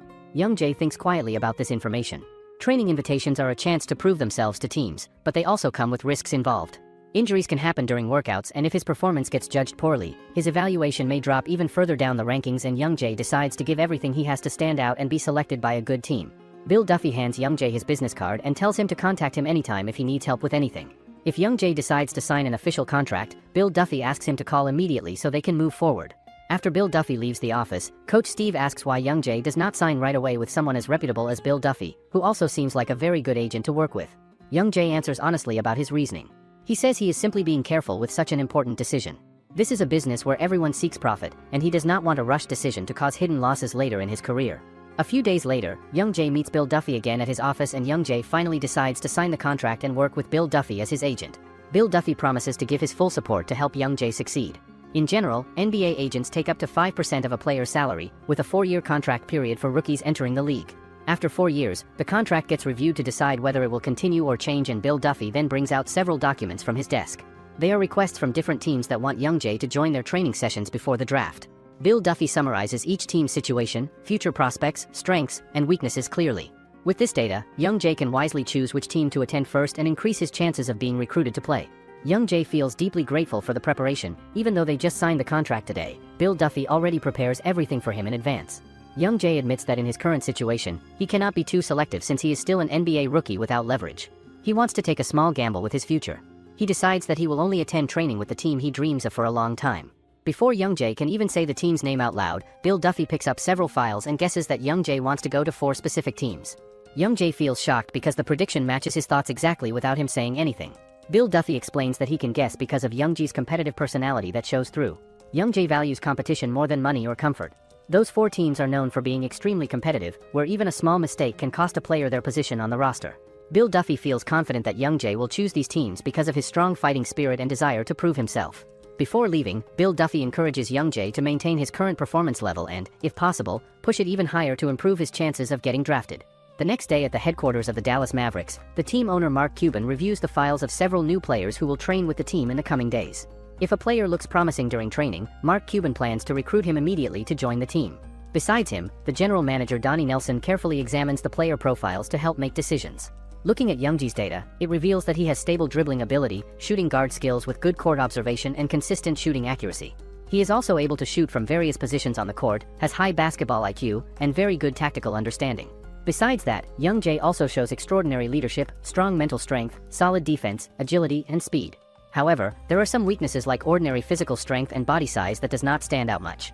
Despite this, they still consider Youngjae because of his rapid development rate since high school and his significant performance in the National Athletic Association, which shows that his potential can still develop further. Besides Youngjae, there are 2 other players, Anderson and Jones, who are also being considered for recruitment to join the Mavericks team. From the player data assessment, there is confusion in determining who is the best, so many opinions emerge among the staff. Mark Cuban thinks that Jones is superior to Youngjae and Anderson if you see his game directly on the court. Jones is a fast and athletic player who often breaks through opponent defenses and scores points. However, Donnie Nelson has a different view. According to him, Youngjae is the best player of the 3 with complete package abilities. Considering their team situation, Donnie believes it is better to bet on a rookie who already feels ready like Youngjae rather than raw talent that still requires a lot of polishing and development. A long debate happens between them about who to choose. Mark Cuban really wants to recruit Jones because he wants to see his beautiful game on the court with his athleticism. Meanwhile, Donnie is more careful and prioritizes stability compared to taking risks with raw talent. Several days later, Youngjae and Bill Duffy are seen inside an airplane traveling. Bill Duffy looks very enthusiastic when looking at Youngjae's data and keeps staring at his laptop screen. In the past few days, the 2 of them have visited 3 other teams that Youngjae is interested in for joint training, and the results are quite satisfying so far. And now they only need to visit the Mavericks team for the last training session. The 3 previous teams they visit are the Memphis, Oklahoma City, and Portland teams. In all 3 teams, Youngjae plays well and gets attention from coaches. He gets playing time of more than 20 minutes per game from each team, showing that Youngjae's performance is quite satisfying to them. However, if Youngjae cannot outperform the existing players, then it might be difficult for him even to get on the roster list. Not long after, they finally arrive at the Mavericks team training facility. Youngjae feels quite nervous and tells Bill Duffy that this is their last visit to teams. Upon Youngjae and Bill Duffy's arrival at the Mavericks training facility, they are immediately greeted by one of the Mavericks team coaches named Rick Carlisle. Seeing him, Youngjae mutters that in the next few years, Coach Carlisle will be considered one of the best coaches in the basketball league. Although Carlisle's team is currently weaker compared to other teams, he consistently brings his team to the playoffs thanks to his defensive tactics and his ability to utilize player strengths effectively. Youngjae immediately shakes Carlisle's hand and says thank you for taking the time to pick him up directly at the facility. Carlisle gives advice to Youngjae not to be nervous in the evaluation process later and to perform as usual. He emphasizes that this is a valuable opportunity that should not be missed by Youngjae at all. While walking towards the court, Carlisle tells Youngjae that there are some differences of opinion regarding him among the staff. Some people doubt whether he will qualify to play with the Mavericks team. Carlisle asks Youngjae to take this opportunity seriously to prove whether he is worthy of joining them or not. Hearing that, Youngjae answers that he will definitely do his best and different from the 3 previous teams. This time Youngjae is asked to train alone first and show his individual abilities on the court. On the sidelines, Mark Cuban and Donnie Nelson watch him and will conduct an evaluation. Youngjae, who knows both of these people as the Mavericks team owner and general manager, mutters that they might deliberately not introduce themselves so as not to make him nervous during training. Youngjae then starts wearing his equipment and getting ready. Although he feels a little nervous, on one side he is also very enthusiastic. He says that throughout his life, even in his previous life, he has never received attention and treatment like this before. Youngjae becomes more enthusiastic and determined to give his best performance. Mark Cuban stares at Youngjae with doubt, wondering whether Youngjae will be better than Jones and Anderson, who already trained earlier. Donnie also watches Youngjae closely and really wants to see his performance because he prefers Youngjae compared to the other 2 players. Youngjae enters the court with confidence wearing his number 13 uniform. He is asked to do shooting drills for 20 minutes to assess his physical condition and skills. A few moments later, Mark Cuban's face looks very shocked. He does not expect Youngjae's performance to be very impressive, even though previously he really wanted Jones instead. Youngjae runs back and forth and does shooting from various positions, scoring 18 shots that all go in perfectly without missing. Donnie focuses so intensely that it is difficult to shift his attention from Young Jae, feeling that his performance is truly extraordinary. Mark Cuban is so busy watching Young Jae that he only realizes that 20 minutes have passed after being reminded by Coach Carlisle. Seeing Young Jae, Cuban cannot accept the fact that an Asian kid is better than Jones, and he admits that Young Jae's shooting accuracy is incredible even without any defense on him. The yellow-haired guy then turns to him and asks what they should do about this situation, but the guy responds by saying that while Young Jae's shooting ability is certainly exceptional and stands out, in terms of physical abilities and athleticism, Jones seems superior and stronger. Young Jae then breaks through the defense again and easily cuts between two defenders like they are not even there. Seeing that impressive move happen, the yellow-haired guy asks Cuban to stop this scrimmage because their players are getting demoralized and losing confidence, and even Cuban admits out loud that Young Jae is on a completely different level compared to the other players. It turns out that the Mavericks are aiming for the championship title this season, and this means there will be many changes within the team roster, and the competition for spots will be fierce and intense. Later that day, Cuban and the yellow-haired guy have a meeting with Young Jae and another person in the office. The yellow-haired guy says to Young Jae that they will ensure Young Jae gets as much playing time as their fifth guard position at a minimum, and increasing that playing time beyond the minimum will depend entirely on Young Jae's performance on the court. Secondly, the guy explains that they have a systematic training system in place that will further enhance Young Jae's skills and abilities as a player. The guy says that the Mavericks have the best facilities and trainers in the league, so they believe they can offer the best conditions for Young Jae's growth and development as a professional player. Lastly, the guy says that he would like to watch many games with his own eyes throughout the season, so he trusts his own judgment when it comes to evaluating players. Finally, it is draft day, and players over 19 years old who are playing in overseas leagues like Europe, along with countless other players, are all participating in draft day hoping to get selected. Whether they are among the chosen 60 players or not makes all the difference, and if they are not selected by any team, they face the hard reality of signing as an undrafted free agent player. Young Jae is also sitting in the hall of the draft selection day with all the other prospects, but he is feeling quite nervous and anxious about what will happen. The draft selection then continues, but Young Jae is surprised to see that the past has completely changed. He thinks that he used to watch the NBA draft meticulously in his past to get to a slightly better team, to go to a team he wanted to join, but now things have to change. Lastly, the announcer says that the Memphis team will select the player that Dallas wants them to pick, and currently one of the options for the Dallas Mavericks is Young Jae as a potential draft pick. Additionally, the announcer mentions that Young Jae was selected for the All-America second team, which means he is one of the top 11 players in the entire 2010 NCAA season. Finally, the announcer reveals that in the 25th NBA draft pick, Young Jae is the player who gets selected, and this surprises everyone in the room, but Young Jae just calmly wears his team cap on his head. Young Jae thinks to himself that before his injury happened, he used to blame bad luck and unfortunate circumstances on various things in his life, but after the injury occurred, he fought desperately and worked hard to come back to basketball, but he eventually collapsed under the weight of reality. Young Jae believes that even that past version of himself was a part of who he was as a person, and he wanted to hide that weak version from everyone, but he did not want to hide his true nature and character anymore. Young Jae wants to play so well that he makes other players and teams tremble when they hear the name Y13 mentioned. However, without Young Jae on the team, the Aztecs sank instead of rising again to success, and once they were considered a dark horse team in the league, the Aztecs and Coach Fisher had to settle for just a Sweet 16 finish this season. Young Jae becomes the second Korean player to enter the NBA, and he constantly performed well in the NCAA throughout his college career and finally joined the Dallas Mavericks organization.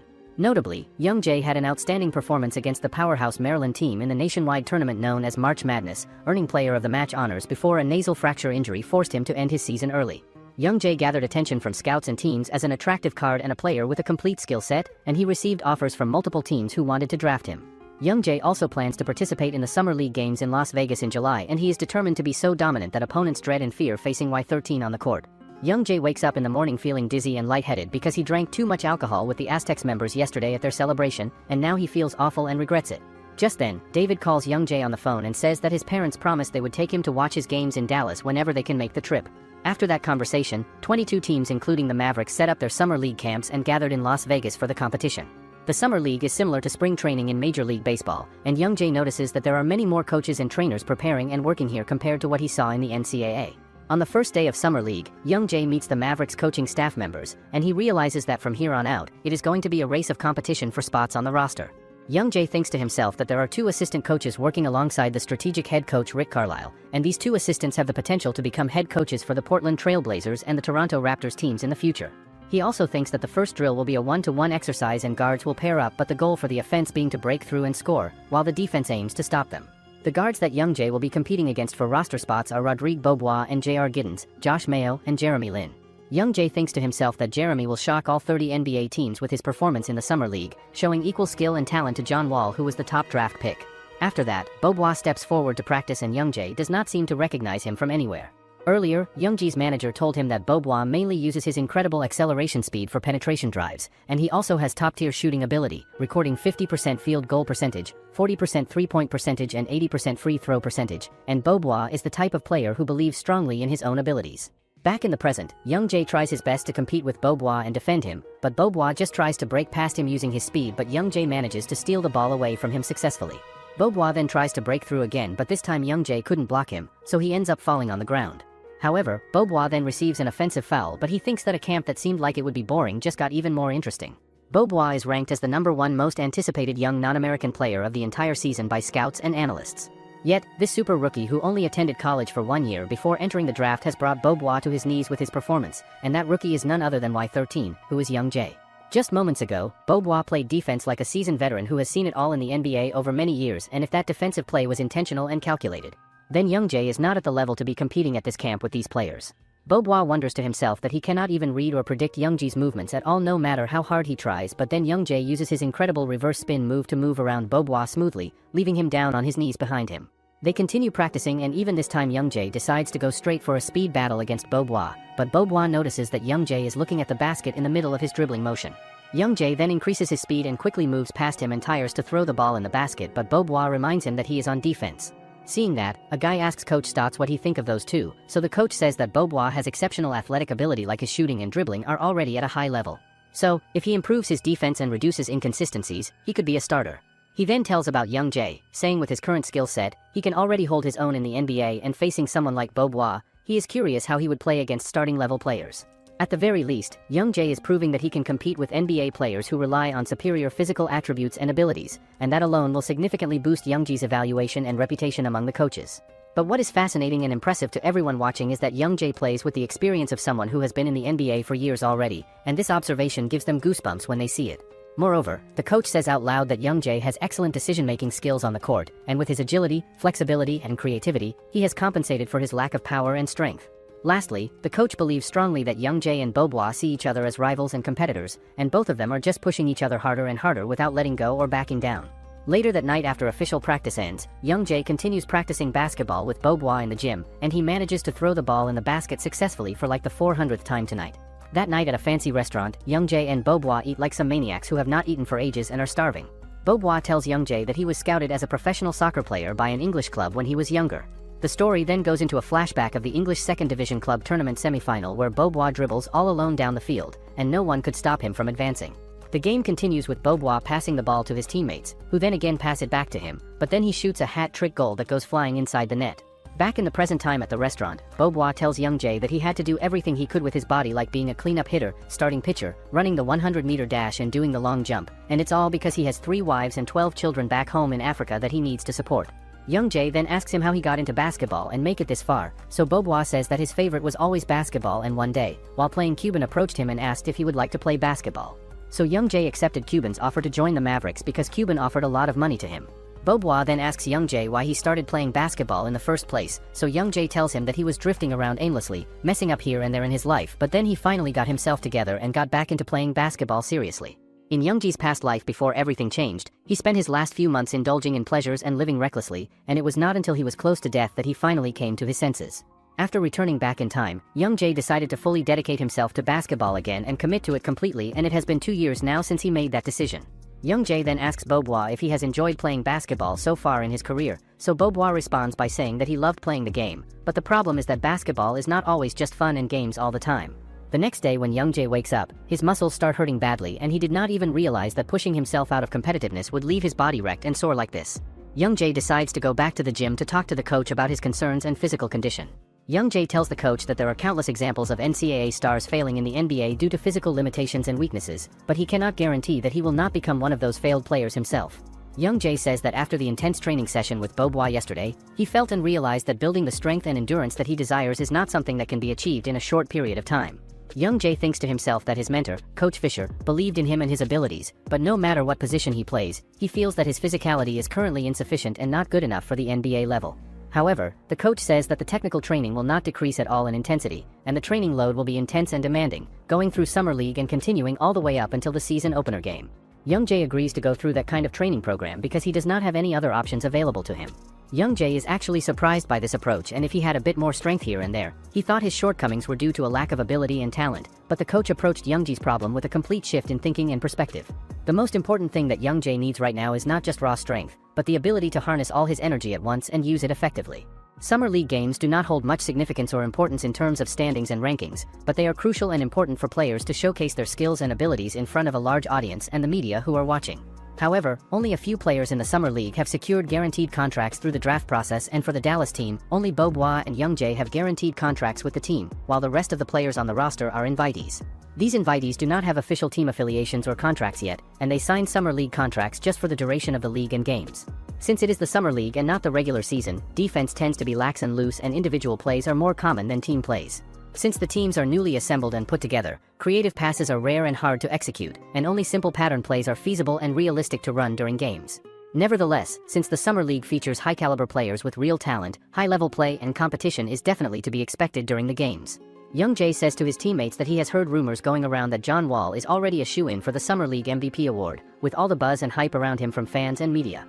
Young Jae thinks to himself that John Wall does have some weaknesses in his game, such as his broad court vision, the ability to deceive defenders with his movements, and the skill to deliver quality passes to teammates when they are open.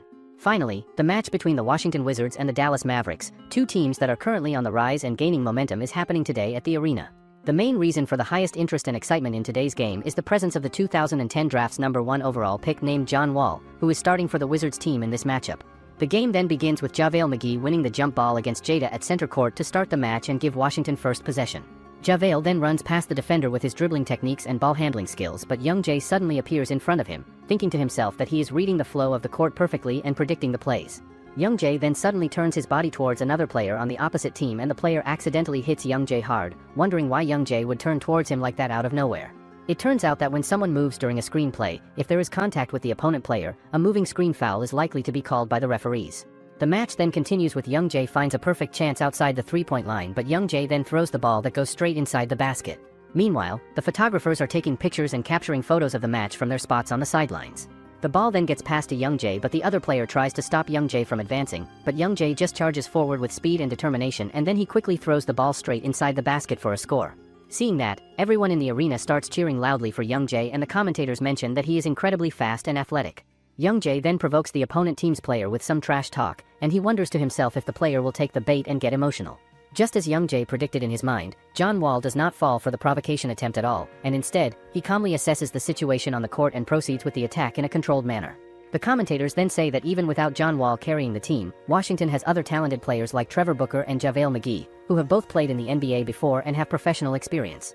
So, no matter how tall Musa Sek is to guard the rim, and even if Omar Samhan marks him, the difference in experience is too great, and they persistently use their big men for the attack. John Wall does not just rely on passing and game organization alone to be effective, and Young Jae tries his best not to give John Wall any space or room to prevent him from accelerating and building up speed. The commentator says that the face-off between John Wall and Young Jae is intense and shows no signs of either player backing down, and even though their styles are slightly different from each other. John Wall uses his explosive acceleration for drives to the basket, and his shooting motion for fakes and deception, along with no-look passes or creating passing opportunities to create penetration and persistent attacks using the big men on his team.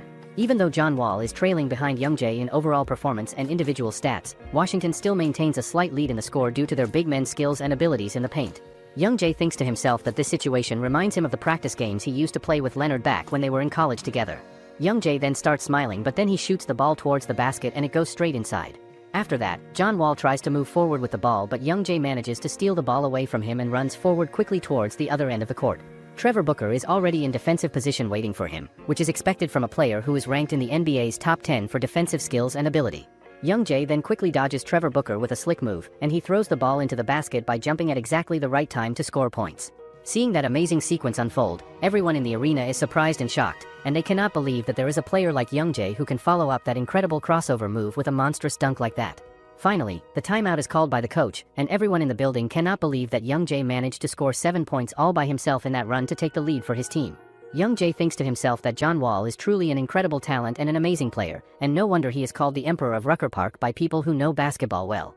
So Young Jae realizes that if it were not for his own experience and knowledge from his past life, he definitely could not beat John Wall in this matchup, and it is clear that John Wall is a player that people cannot imagine is just a 20-year-old rookie with so little professional experience. John Wall sits on the bench and thinks to himself that the game is going to be really difficult today, and using Trevor Booker and JaVale McGee for 2-on-2 plays was pretty effective for scoring points. However, when Young Jae was on the court playing, all of his shots were tough shots taken under pressure, so his field goal percentage was terrible and not very good at all, and what chills down John Wall's spine even more than that is Young Jae's confident smile on his face.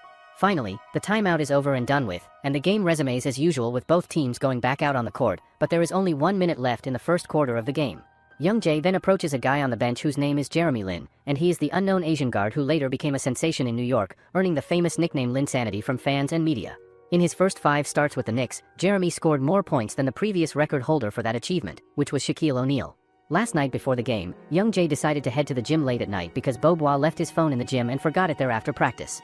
When Young Jae arrives at the gym, he then hears someone practicing at this late hour of the night, so he decides to check and see who it is, and it turns out to be Jeremy Lin, who is still practicing by himself in the empty gym.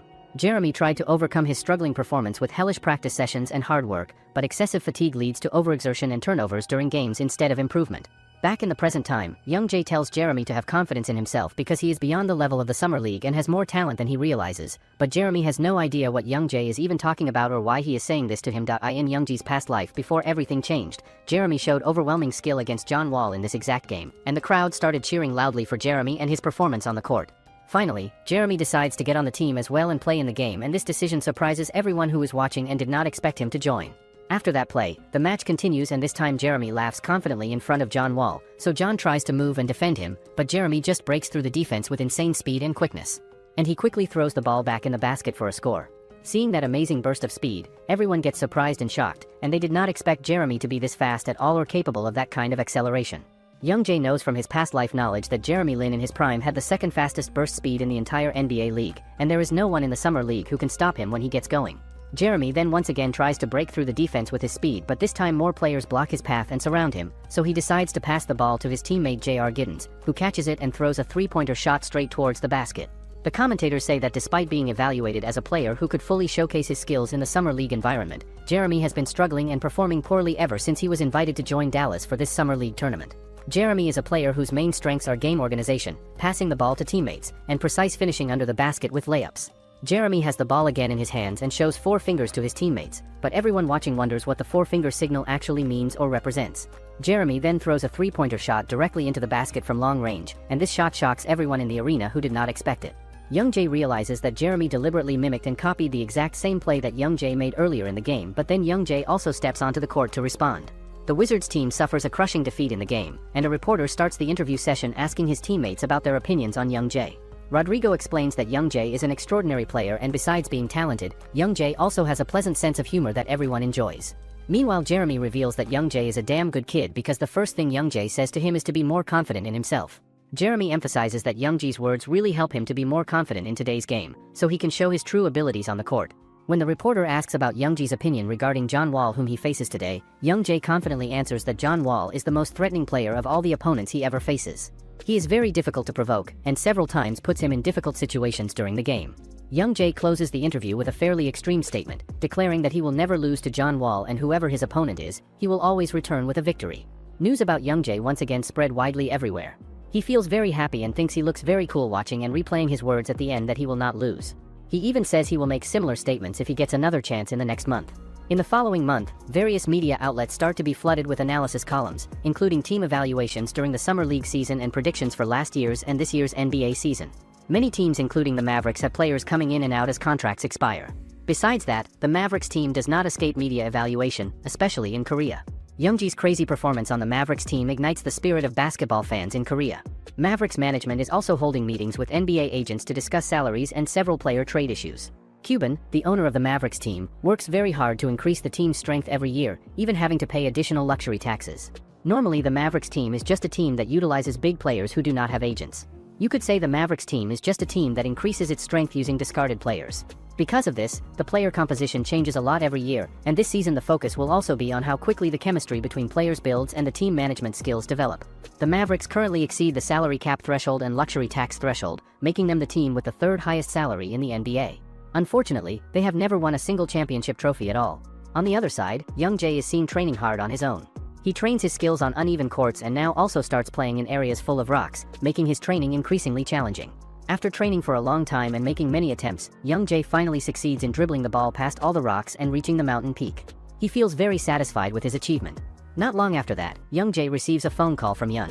They exchange news after not meeting for a long time. With a slightly nervous voice, Yun tells him that she will participate in the runway project. Hearing that news, Young Jae feels very happy and gives her congratulations. This project involves several participants who are experts in designing basketball needs, from jerseys to other player equipment. Yun, who experiences various challenges, is now known for her designs that combine function and unique models. She gets many orders because she designs sports clothes that are appropriate and suit user needs. Yun reveals that the theme for the 10th project is to create products with homemade materials. This means each participant must make designs based on their own experiences. Today Yun tells him that she goes to meet her parents and they give her encouragement and design suggestions. They are very proud and support her in this project. Yun reveals to Young Jae that she wants to show him her design results first before anyone else sees them. If this happens, Young Jae might appear at the runway project for some time. Yun feels awkward and starts explaining her reasons for wanting Young Jae to see her design first. She admits that Young Jae gives her the spirit to reach this point and helps her understand more deeply about sports clothing. Her design is inspired by basketball, simplifying design elements from shoes and basketballs. So Yun really wants Young Jae to be the first person to see it. Hearing that, Young Jae immediately shouts full of enthusiasm. He says of course he has time to see Yun's design because he is sure the results will be very good. Young Jae also calls Yun his business partner, who will make him great shoes in the future. Young Jae feels very honored to be the first person who can see Yun's work and looks forward to the results. While eating, Young Jae asks when Rodrigo will return to Africa. Rodrigo says that he will return tomorrow morning. Knowing that, Young Jae wonders again and mutters why he never met Rodrigo in his previous life. After all, a person with strength and toughness like him is not often found in the NBA. Young Jae wonders if perhaps Rodrigo experiences something unexpected that he does not know about before. To anticipate the worst possibility, Young Jae firmly gives advice to Rodrigo to take care of and pay attention to his body well. With a little joking, Rodrigo asks Young Jae not to worry too much about him. He says that his body is already like a precious asset, so even if nothing happens, he will still check it thoroughly to make sure everything is okay, and Rodrigo even adds that with his current strength, he could have 4 wives. Hearing all that, Young Jae smiles with relief, feeling that Rodrigo seems like he will be fine in the near future. Several days later, the latest news appears reporting that Young Jae's former teammate at San Diego, Davis, have joined a team from the first division of the Spanish League and Olympiacos from the Greek League. Both of them post articles and photos during their welcome ceremonies on Twitter. Young Jae encourages them by saying that if they do not make it into the main team, then they are not really from the San Diego team. Meanwhile, Young Jae goes to visit Coach Steve at the University of San Diego. He says many thanks to his coach for all his help during this time and asks for some advice before leaving. While Young Jae is relaxing, he feels very shocked to hear the news that Rodrigo is suffering from an injury. Rodrigo explains that he suffers an injury to his left foot during soccer training like he usually does. Although he often trains on rocky ground, this time he kicks a large rock which causes his little toe to get injured. After examination, it turns out his injury is more serious than expected, so he has to be absent from playing basketball for quite a long time. Before closing the phone call, Rodrigo asks Young Jae to convey his apology to Mark Cuban because he will not be able to return to the team for a while until his little finger heals completely. With a serious look, Young Jae promises to bring Rodrigo back to the NBA by any means necessary. The next day, Young Jae goes to the Mavericks team training center. He comes to attend his first official practice with other team members. There he is immediately greeted by a number of reporters who have been waiting for him. So many questions are thrown at him, making Young Jae feel a little uncomfortable. However, he chooses not to answer and continues walking towards the training building. Upon arriving inside, Young Jae feels very enthusiastic because this is his first official practice. He deliberately comes 1.5 hours early to train alone first.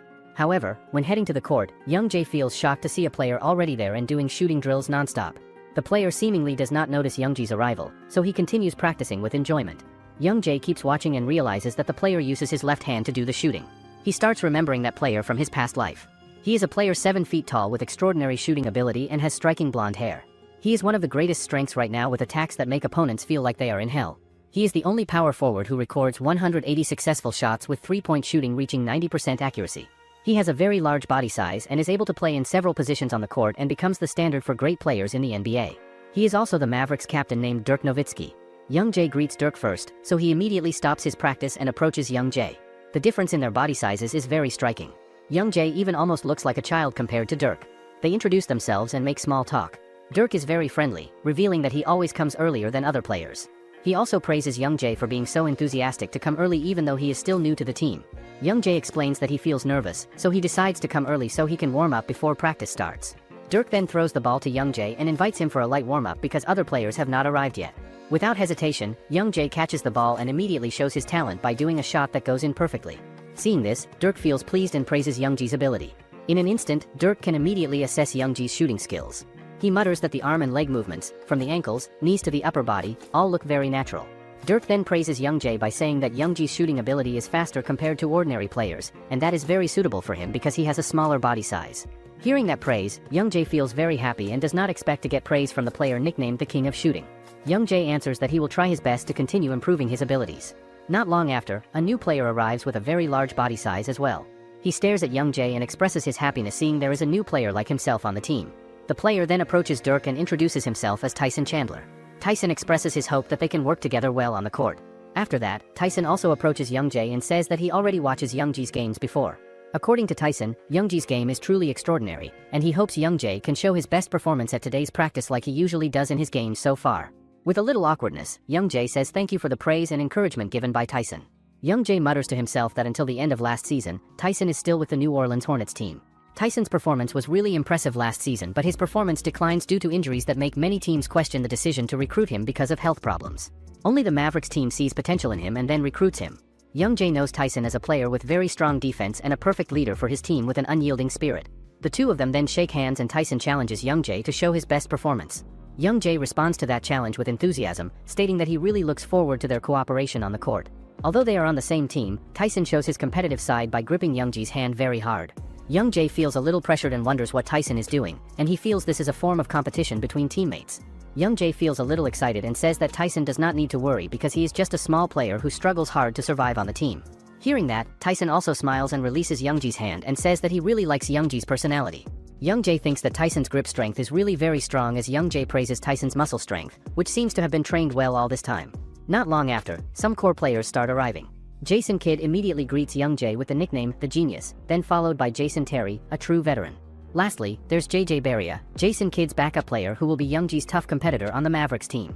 JJ has to show his best performance this season to get a new contract next year. The Mavericks head coach, Rick Carlisle, also arrives and immediately introduces himself to the new players. He also introduces his two assistants, Key and Terry Stotts, who will help him analyze each player's game throughout this season. Coach Rick gives a short speech. He emphasizes that among the players present today, there are new ones and also those who have been here for a long time. However, he stresses that this is a place for professionals. All players must leave their personal feelings behind and focus on competing to give their best, and players who are considered weakest will be directly removed from the core team. Coach Rick also emphasizes that there will be no special treatment, whether for new or old players. The Mavericks team is formed with the goal of becoming champions, and only each player's abilities will determine whether they deserve to be on the team. In addition, on October 6th, 9 days from now, the Mavericks team will start the preseason. During the preseason, all players will be evaluated to determine who fits well with each other and which strategies will be used in the regular season. Youngjae, with a look full of enthusiasm, mutters that he already knows the Mavericks' first opponent in the preseason game later, which is the Wizards team that he recently faced in the summer. Youngjae can't wait to face John Wall again and promises to bring his team to win all the games. Coach Rick announces their schedule for tomorrow, which is they will attend Media Day.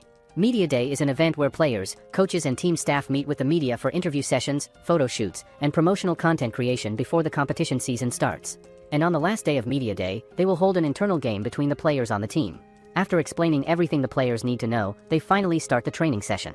This time they're asked to practice shooting in pairs. According to Coach Rick, in the team's offensive strategy, accurate shooting ability is a very important foundation. In this first practice, each pair of players takes turns coming forward to show their shooting abilities, and assistant coach Key will evaluate their abilities and weaknesses from outside.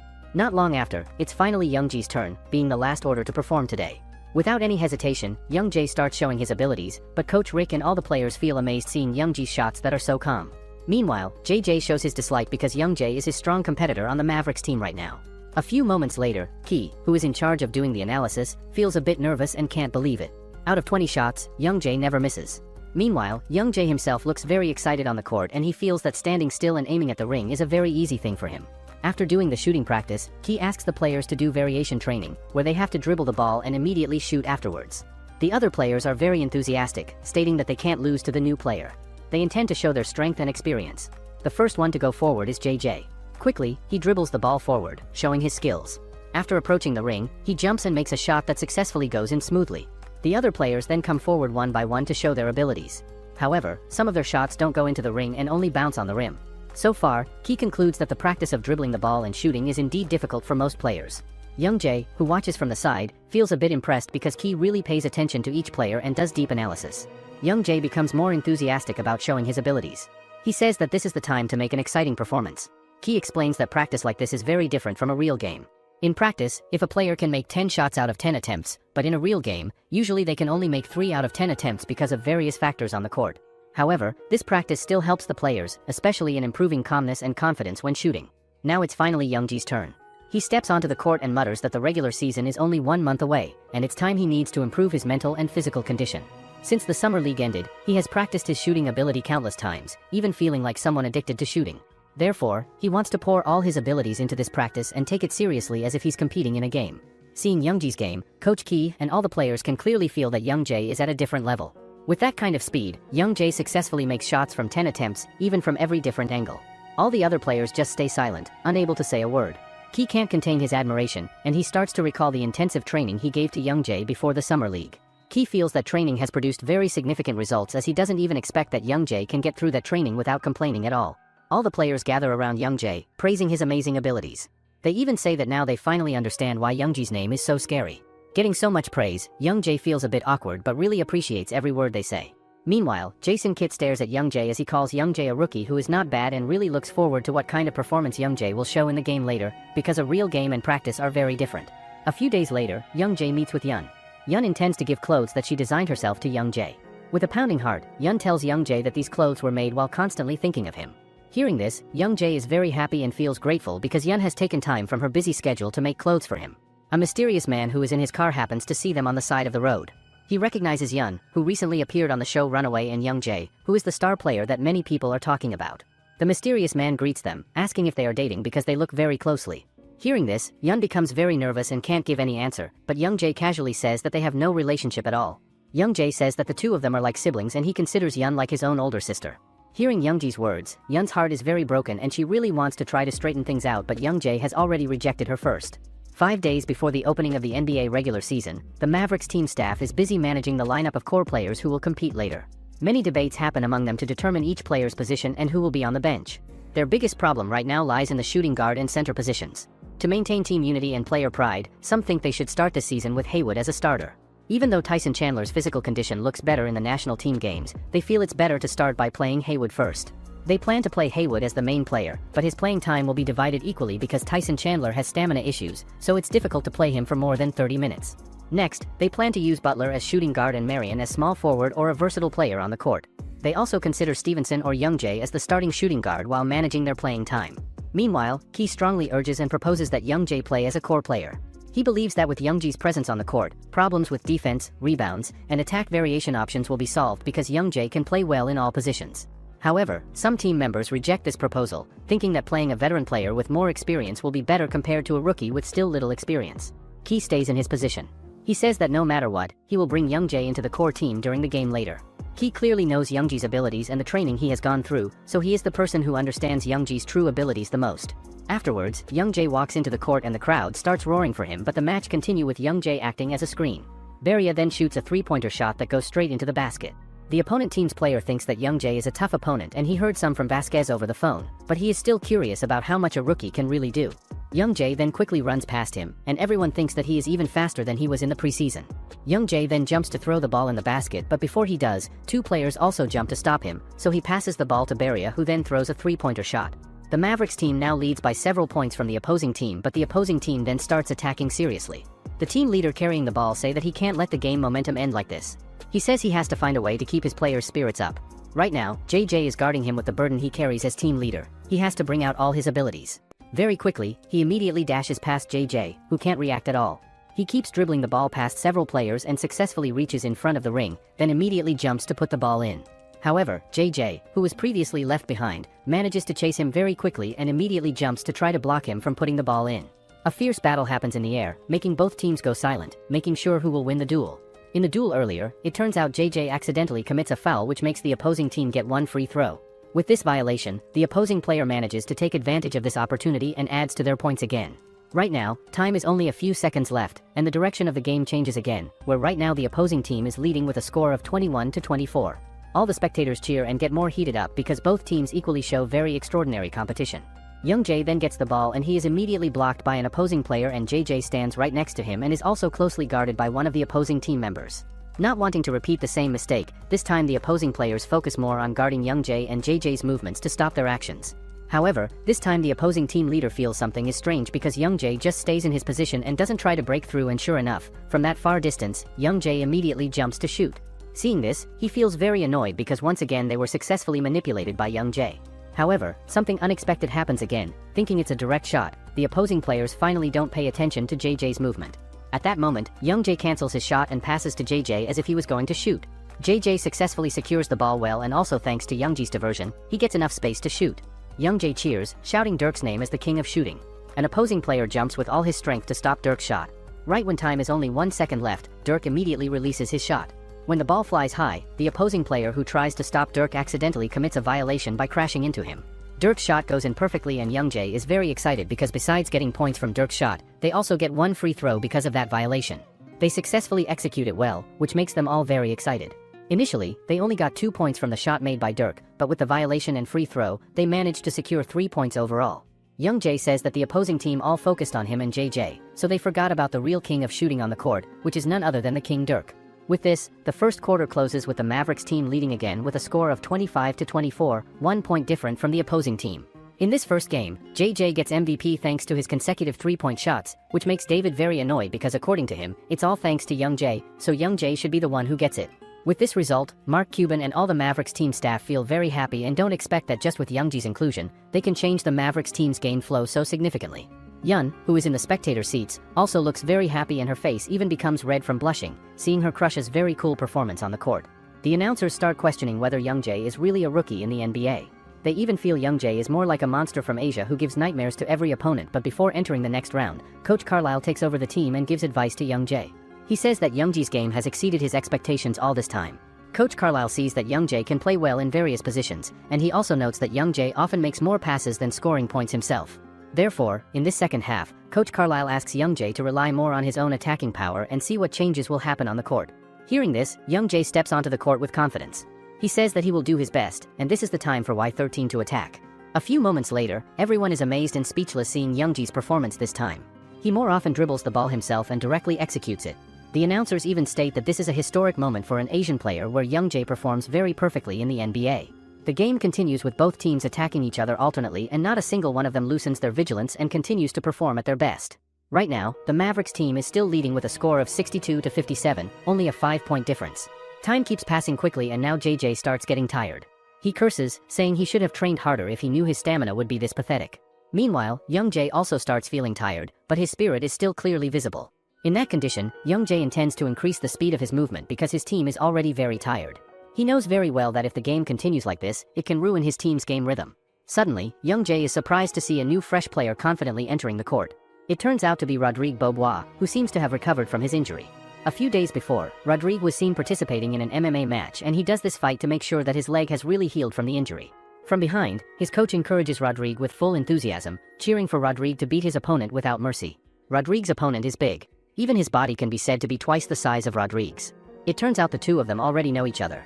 His opponent, let's just call him Bobby, mocks Rodrigue by saying whether his career in basketball has been destroyed, so he's back to fighting. Before Bobby finishes his words, a direct kick lands on his face. Although Rodrigue's body is much smaller compared to Bobby's, the power of his kick is strong, making Bobby push back several steps. After that kick, Rodrigue reveals that his leg is actually fine now. Bobby, who is now filled with annoyance, intends to retaliate. But Rodrigue pulls his leg back, gathering his strength while gripping Bobby's head, then immediately lands his knee right on Bobby's face, who can't react with just 2 attacks. He lies on the floor and faints instantly, making Rodrigue achieve victory very easily. Rodrigue says that all this is very easy and boring for him, so he looks up at the ceiling and reveals that the place where he can fight with real monsters is not here, but in the NBA. With that kind of thinking, Rodrigue finally returns to the NBA and tells everything to Youngjae. Hearing this, Youngjae is a bit scared. He apologizes to Rodrigue if all this time he did anything wrong to him. Rodrigue just smiles, asking Youngjae to act casually because he returns to the NBA to look for monsters. Rodrigue's arrival brings back the spirit of all the Mavericks team players. The opposing team's coach, who watches Rodrigue's arrival, feels panicked and scared. He says that this situation will be very troublesome for his team. Rodrigue then gets the ball and starts dribbling slowly forward. He then makes a quick pass to JJ, who also does the same thing, quickly giving the ball to Youngjae. Without giving any pause at all, Youngjae immediately jumps to shoot. When the ball is above the ring, Rodrigue appears and jumps to put the ball in very spectacularly. Everyone instantly cheers seeing the very cool action from the three of them. The fast and neat passing and spectacular execution make their game very impressive. Coach is very proud and mutters that he doesn't expect the Mavericks team to be this strong already. On the other side, the opposing team's coach becomes more annoyed and frustrated, revealing that this situation can't be allowed to continue. Rodrigue gets the ball again and quickly breaks through the opposing players one by one. The opposing players have a hard time stopping him because besides being fast, Rodrigue's physical strength is also very impressive, far above normal players in general. Seeing Young Jae in an empty position, Rodrigue immediately passes to him. The ball is received well by Young Jae, who then executes it with a three-point shot, and once again, the ball goes in perfectly, making the spectators cheer loudly. Until now, Young Jae has never missed in his shots, so he is nicknamed as the perfect player.